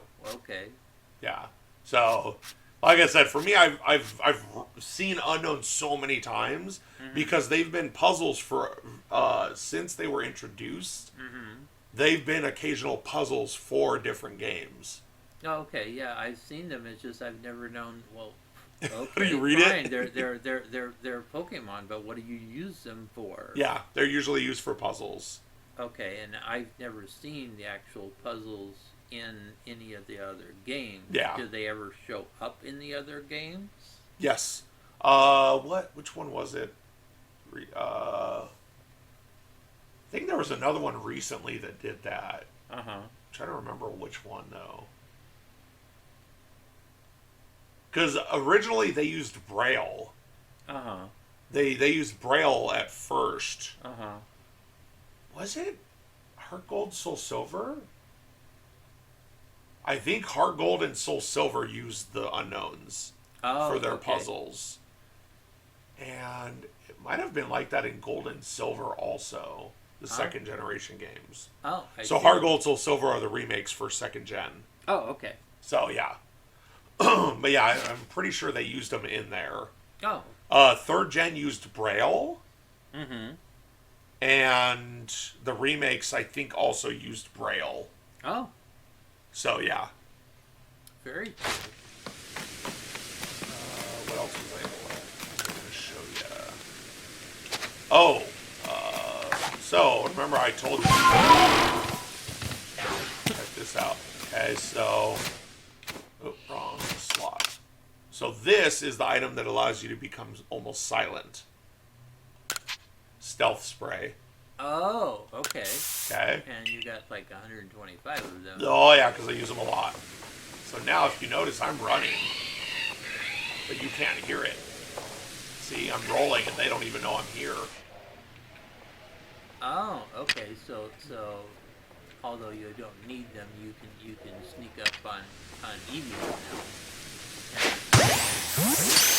Yeah. See, now he sees Because you attacked them and let him know, hey, there's something there. me. Yep. But see, look, he's already lost me because they can't hear me anymore. Ah. But check this out. If I want to get closer, smoke bombs. Check this out. Now I can get really close. Oh wow. Very cool. Getting closer. Uh-huh.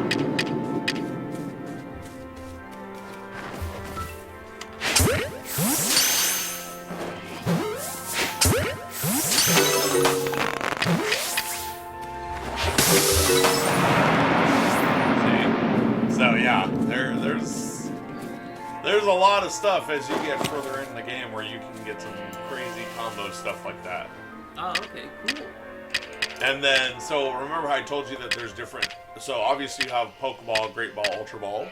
Yeah. You also have Heavy Balls, Leaden Balls, and Gigaton Balls. Ooh. So the way these work is if you hit a Pokemon with a backstrike, these are even more effective than normal. But they don't go very far. Wow. They are heavy, as the name suggests, so they have a very short throw distance. So you can use them against, like, one of those alpha things. Yep, and that's why the smoke bombs come in handy, because you can sneak up right next to them a lot of the time and get them right from behind to guarantee you're going to hit with that ball. Oh, cool. And then you have these. So check these out. Let's see if I can do this from here. I take it this is a long distance ball or something? No, too high. Oh no, actually that was too low. He might be too far. I might not be able to catch him. Yeah, it's too far. But like here, I'll show you. So this guy, he's pretty far, right? If I don't overshoot him. It's still hard to hit from this distance. I'm not used to using the Pro Controller for this. Oh, I'm too far. So it just broke on him. Oh, okay. I actually need to make more of these because I only have 41. I don't typically use the flying. This is the final version of the blue ball. It's I think it's called like Sky Ball, I think is the first form. Or the Wing Ball. Something like that. I don't typically use the lower versions. I only use the final form. So yeah, see how far I was? There's no way I could get that with a Pokeball. If I did, I'd have to arch way up to be able to get that. So.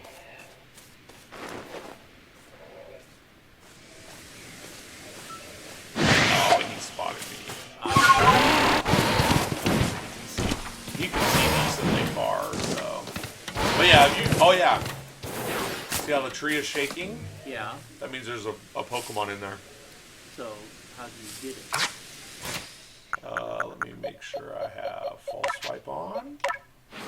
This was the other thing I wanted to show you. So see how I have on the right my current move set? Right. On the left I have all of my moves. Yeah.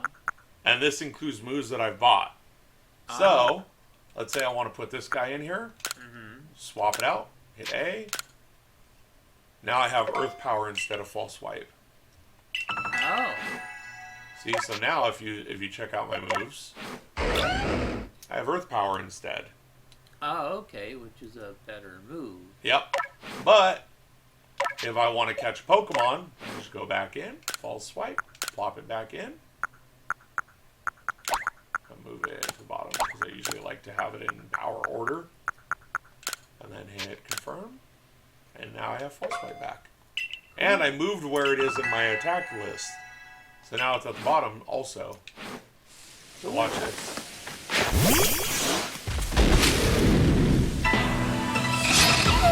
That Pokemon was hiding in the tree.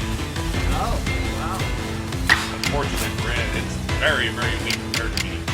Now, there is one problem with swapping out moves. As you can tell, I only have 10 out of the 30. Right. That's because I swapped the move. It'll, whatever the last move was that's had in that spot, it'll keep whatever that is if it's not higher than what the other one is. If it's higher than what the other one has max, then it'll go down to whatever that max is. So if I swap to a move that's only got 5 PP, it would go down to 5. Oh. And then if I were to switch back again later, it would still stay at that lower number. It wouldn't go up to 10. You can if you go to but I'm just saying on the go, that's the one drawback to swapping moves on the go. But sometimes it doesn't matter. Yeah. So, remember I told you about agile and strong style? So watch this. This move's power is actually boosted, but at the cost of making the next move more likely to come later. So if you notice, I'm so fast that it doesn't matter if I'm attacking twice every once in a while. But, so, it doesn't matter in this instance, but in other times it will.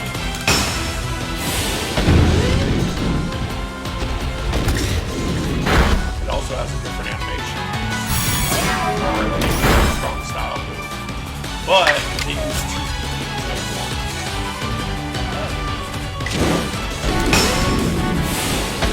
But, if you're trying to weaken a Pokemon, this is easy. Do this.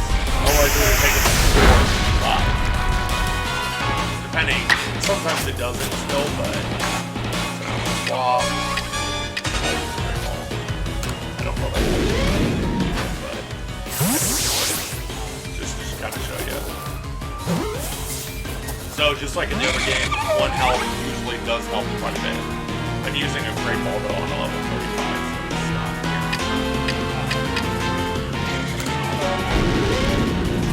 here. Yeah, but it's still, catch rates and stuff are still different there. Just because of the fact that you can just catch them while outside of battle, it affects the overall catch rate. Oh, okay.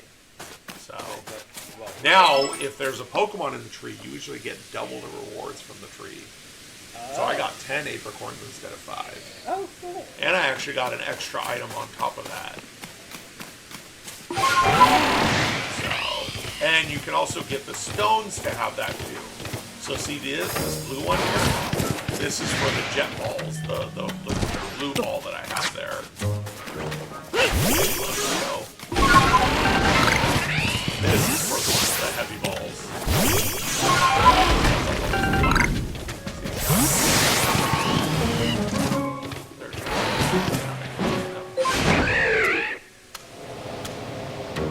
That's a nice thing is you with him, you can jump and then boost out of there.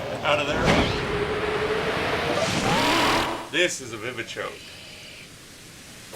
This is a yellow and blue plant right there in the middle. Oh, I see. That's the one you need for a revive. And this is used to make the better. Is it snowing? Wow. All right. Apparently, I was here long enough for a snowstorm to start. So, iron chunk. That's used to create the better Pokeballs and stuff.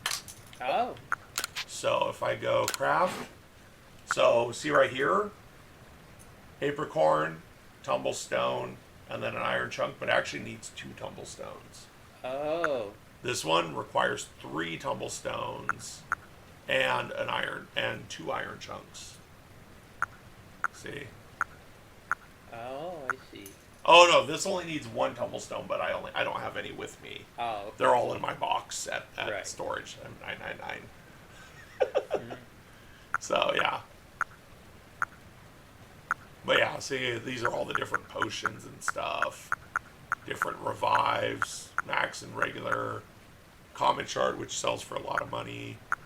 Basic Pokeball, basic heavy ball. And then the 3 flying ones. Oh, feather ball and wing ball and then jet ball. And then these are like different, I think these cure all status conditions. Yeah. And then stealth spray, which you can make. You don't see these items until later. Well, the Hoppo Berry you don't see until later in the game, but the Bugworts you see fairly early. Oh, okay. But you don't get the recipe for this until a little later, I think, Oh, the anyways. stealth spray. Yeah, that's the one that makes you silent. Oh, okay. That's the one where you have 124 of them. Oh, yeah, for that reason. Mm-hmm. I use them a lot. See? I understand why. And the smoke bombs. These I just buy.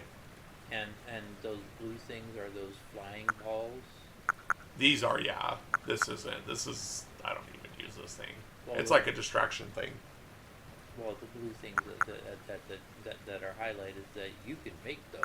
Oh, yeah, those are the jet balls and feather balls and all that. Okay, it looks like you make a Two. heavy ball too, or whatever that is. Yeah, I can make heavy balls because I have black tumblestones. I can't make the upgraded version though because I used all my iron to make the jet balls. Okay, yeah.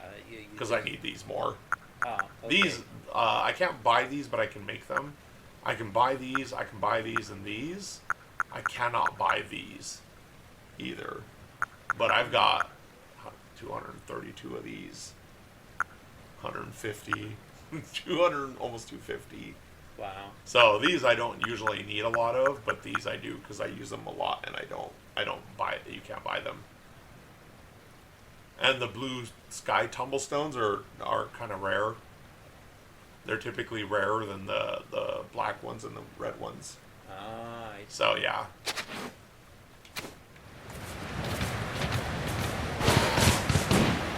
There's also one other riding Pokemon I forgot to show you. Oh, Yeah, it's a thin, but it's a special version of it. As you can tell, you can jump out of the water with it. And he moves well.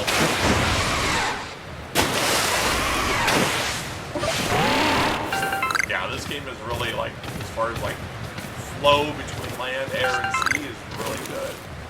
You an alpha? No, you're not. It's hard to tell with him because his eyes are already red, but he's kind of small, so I need these.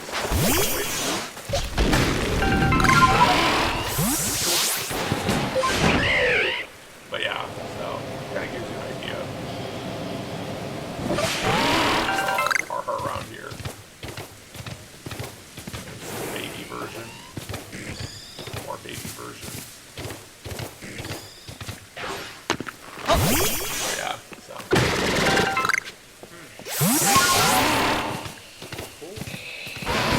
I like this game a lot, obviously. I've played a lot of it.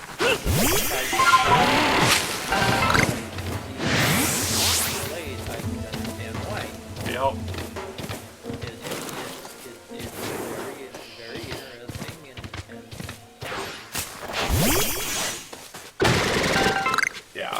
And it's actually kind of funny because, like, Sam, she was like, when her and I were playing, she focused a lot more on the story. Yeah. I focused on more just on exploring. Mm-hmm. So, like, she got to, like, level 5 or 6 really fast. Like, rank.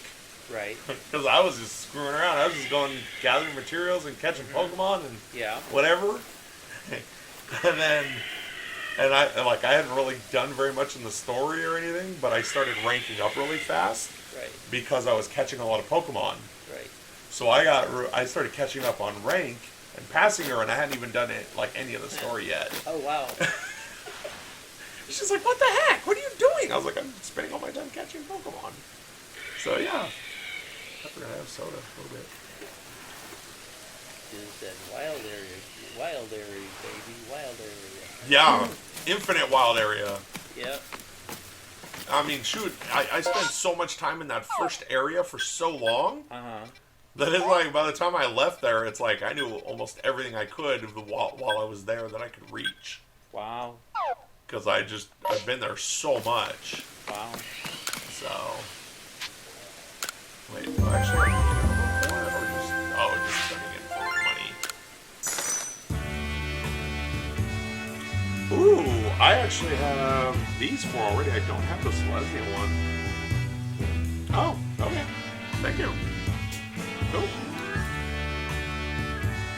I almost thought your mouse was a Golgari one, but that's the mouse you got from Conway, right? From when they were selling them.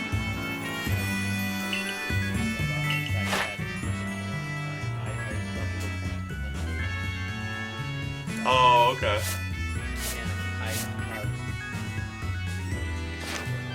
All right.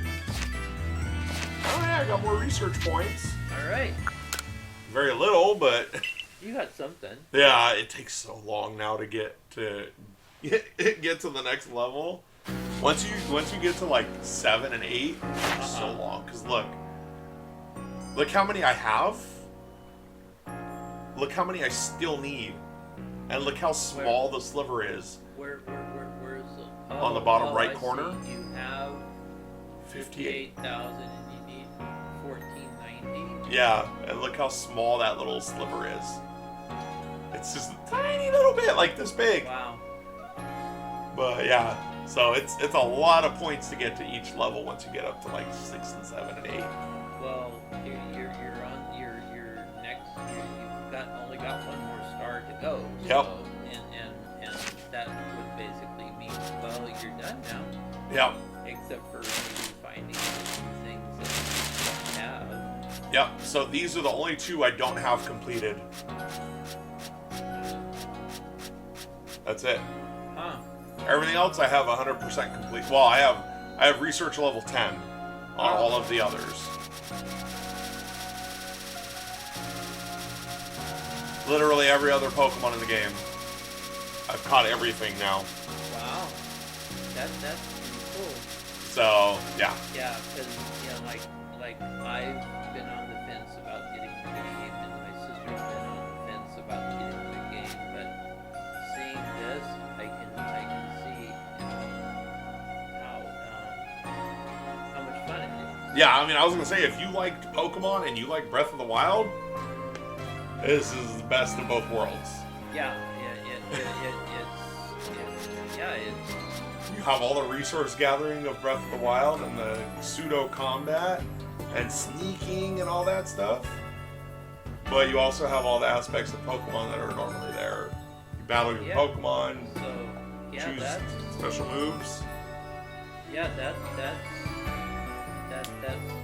very cool.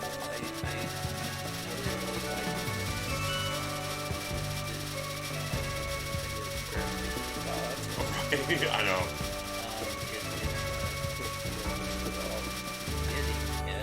I'm going to publish this on my YouTube channel. Okay. And then send Yeah. but I'm pretty sure it's going to push her over the wall because she's been so much on the wall, thinking about do I want it, don't want it. Yeah. Which I understand too. Because, you hear good things and bad things, and I told her that you love it. Well, why? Now let's see how you love it. Yeah. Because it's a huge departure from the normal Pokemon game, but it's not in a bad way. Yeah, yes, I've heard that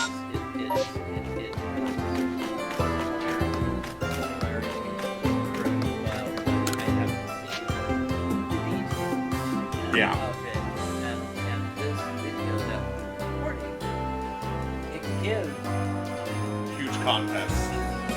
huge context to the game. Yeah. And yes, it is a way of like getting You're gonna experience that no matter what if you started. you're gonna experience that no matter what. Yeah. So I think this is a really great thing. It's gonna be a long video. Yeah. Oh yeah, I know. But the nice thing also is that, you know, I tried not to like give any like actual spoilers away. Like, yeah, I maybe gave details about like certain things you might come across, but not anything that you wouldn't see pretty quick. Like a lot of the stuff that I talked about, you see it pretty early on.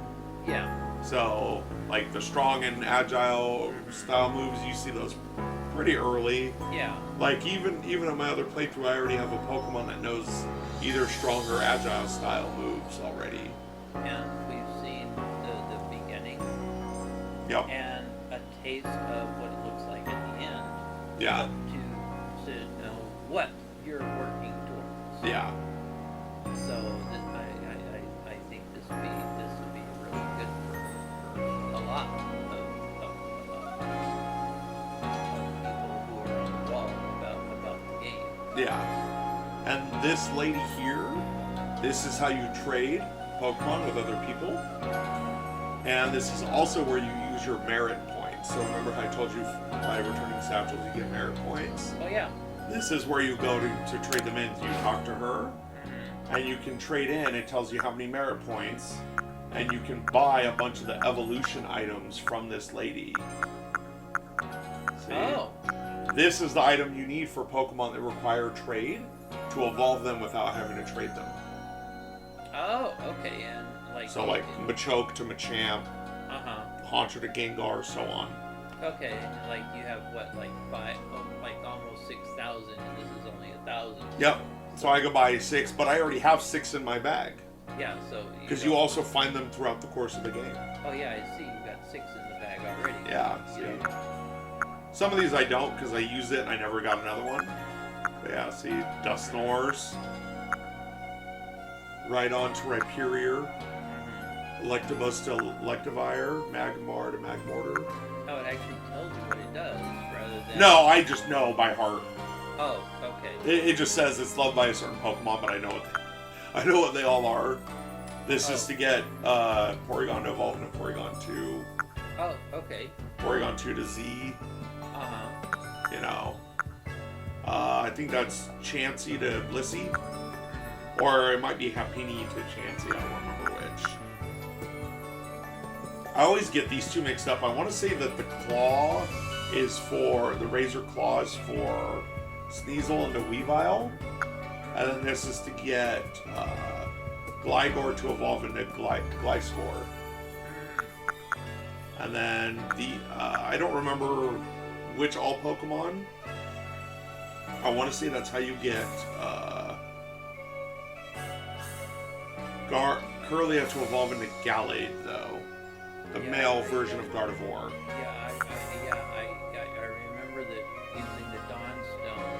Yeah, it's either that or the Shiny Stone, and if not, then the Shiny Stone is used for Togetic into Togekiss. I think the Dawn Stone was to make the male version of Gardevoir. Oh, okay. Yeah, the Dawn Stone was the male version because it was a pain in the butt getting the Dawn Stone in Diamond. Oh, okay.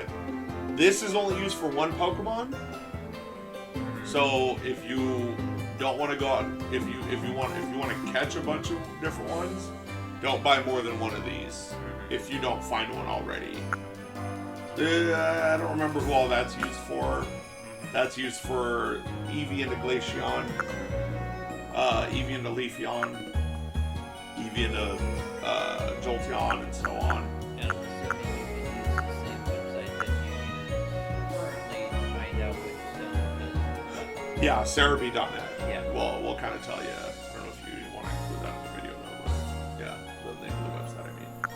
But yeah, and then you can buy rare candies.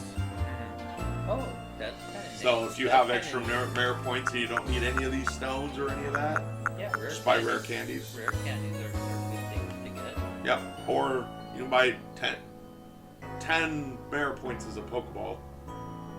So you can buy a lot of Pokeballs with 6,000 merit points. Oh, wow. In fact, let's see how many. Oh, only 600. Oh. Way more than I want to buy. Oh, actually, no, that's the most I can carry. Oh, no, that's actually works out perfectly right, too, anyways. Oh, okay. One more merit point, and I would be able to buy one more, but I don't have the space. Yeah, except for, like you probably want, you need the other Pokeballs more than just regular Pokeballs at this point. Yeah, oh yeah. At this point in the game, regular Pokeballs are done. Well, they're useful, like, if you're just wanting to get money, because you can go, that's an easy way to get money. Catch a bunch of Pokemon. And then just release them. Because when you catch Pokemon, you get money for catching Pokemon. Oh, so you go around trying to catch lower level Pokemon? And then get a bunch of money for it. And you get money for them and release them. Yep.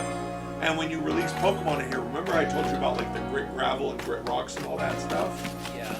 So those are how you upgrade your Pokemon stats. Well, when you release Pokemon, they have a chance to leave some of that stuff for you. Oh. So, right here. Grit Dust, Grit Gravel. I don't have the other ones, but there's a couple others. And this is an example.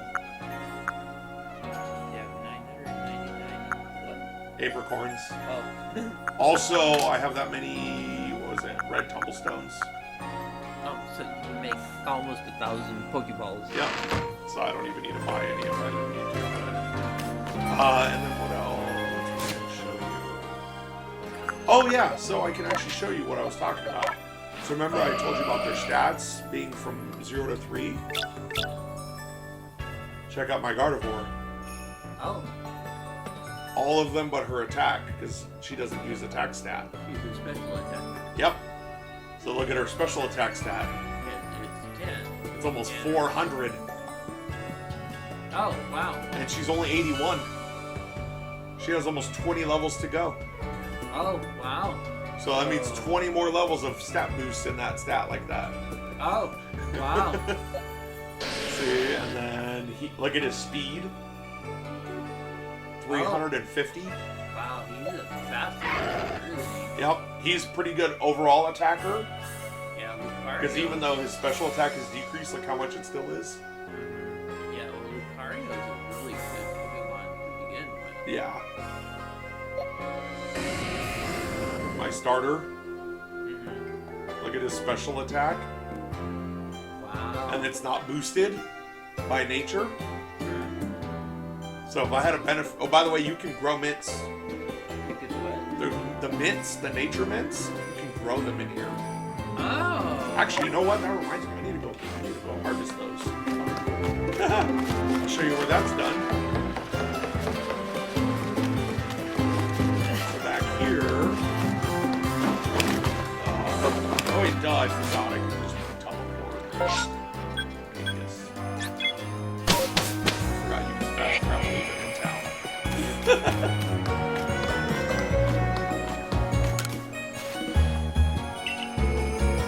Drops turned out real nice, just landing. These are yours. You don't get a lot of mints. That's these. Spring of Gold mint. First one of those I got.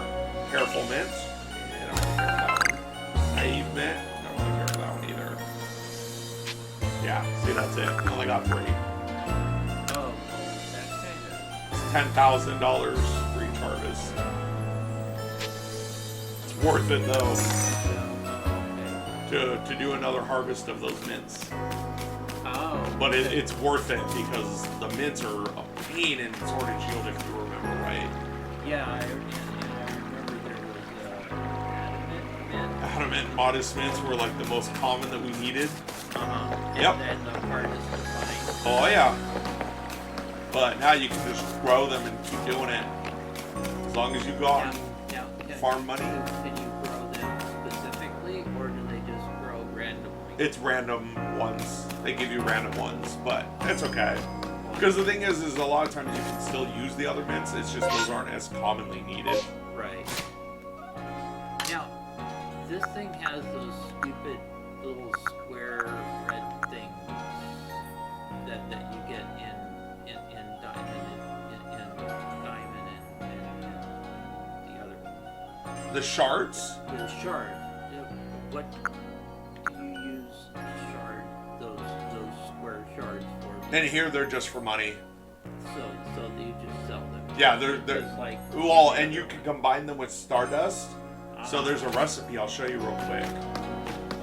Where? Oh, right here. Forgot there's a crafting book right here. So if you have 3 of each shard and then a Stardust, you can make a star piece, which sells for a lot more money. Oh. So. Okay, so you can combine them, make something better, And then sell it. and Yeah. So like here, I'll show you. So I have 3 of those star pieces. So if I go down here, they sell for 5,000 each. oh wow, that's a lot. That only sells for 150. So what is that? 450 each, right? And you need 9 total. It's 450 for 3, and you need 9. So what is that? 900. 1250. No, 1350. And then whatever the Stardust is, I don't remember what Stardust sells for. I don't have one on me either to check. But either way, it's you get way more money by making these and selling these than selling these individually. So you can just literally throw these in your item box, and then when you get enough of each shard and Stardust, just make a star piece and sell that instead. See, like I have 3, I'm selling them for 1,500. So all the money I spent on that harvest for crops, got all my money back. So yeah. Very cool. Speed increase, special defense down, speed F up, special attack down. Gross. Defense up, attack down. That could be useful depending on the Pokemon. See? Now one side says satchel, one says box. Satchel, is that like your backpack? Yes. The left side is my backpack. The right side is the item box, like in my house, and that big crate that I showed you. Your store. Yeah.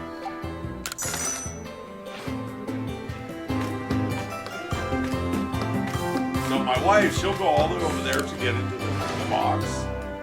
I don't know the amount of time it takes to get over there. It's easier to just go in here and then deposit, but yeah. So like, I think I already have some mints. Oh no, those are the only 3 I have right now. But yeah, I have a whole bunch of other random stuff that I don't necessarily need, but yeah. Yep. Oh yeah, so you remember Rotom? Yeah. These strange appliances? Yeah. For Rotom. So you can change his form.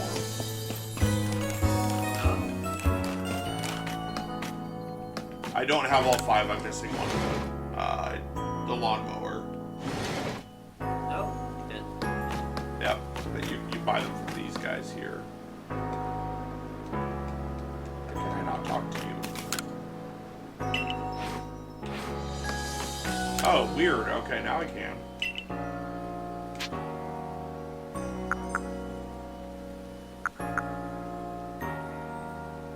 Is that this?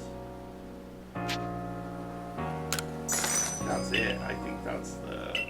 $100,000, but I think it was the lawnmower that I need. Right. Yeah, there it is. So now you have all 5 pieces. Now I can turn Rotom into all 5 forms. Oh, cool. So yeah. Wait. Oh, that's right. I don't actually have to have Rotom with me. Where are my Rotoms?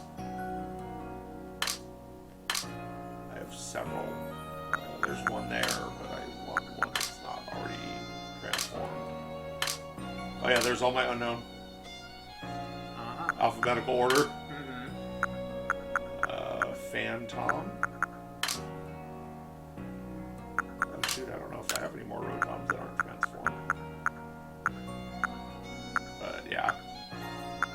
I don't think I do. I guess I'll have to go catch more. That one is not hard to get more of. Even though he's technically legendary, he's not. It's not hard to get more. We actually saw a couple when I was out exploring. So. But yeah, so this is more like the end game stuff. Oh, whoops, I was trying to select the Lex on accident. It's like, you can't do that. But yeah, so I don't want to like give away like too much info. Oh yeah, she might look familiar. From Team Galactic. Brilliant Diamond Shining Girl. Commander Girl that you beat? Yeah. Yep. That's her ancestor right there. Mars. Mars.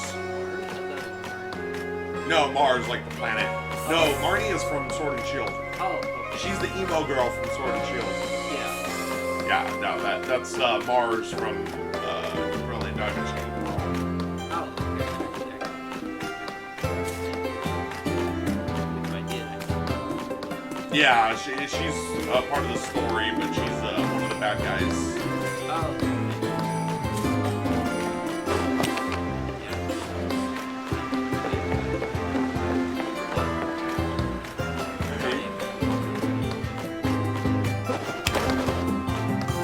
But yeah, so. Oh yeah, and actually, I can show you.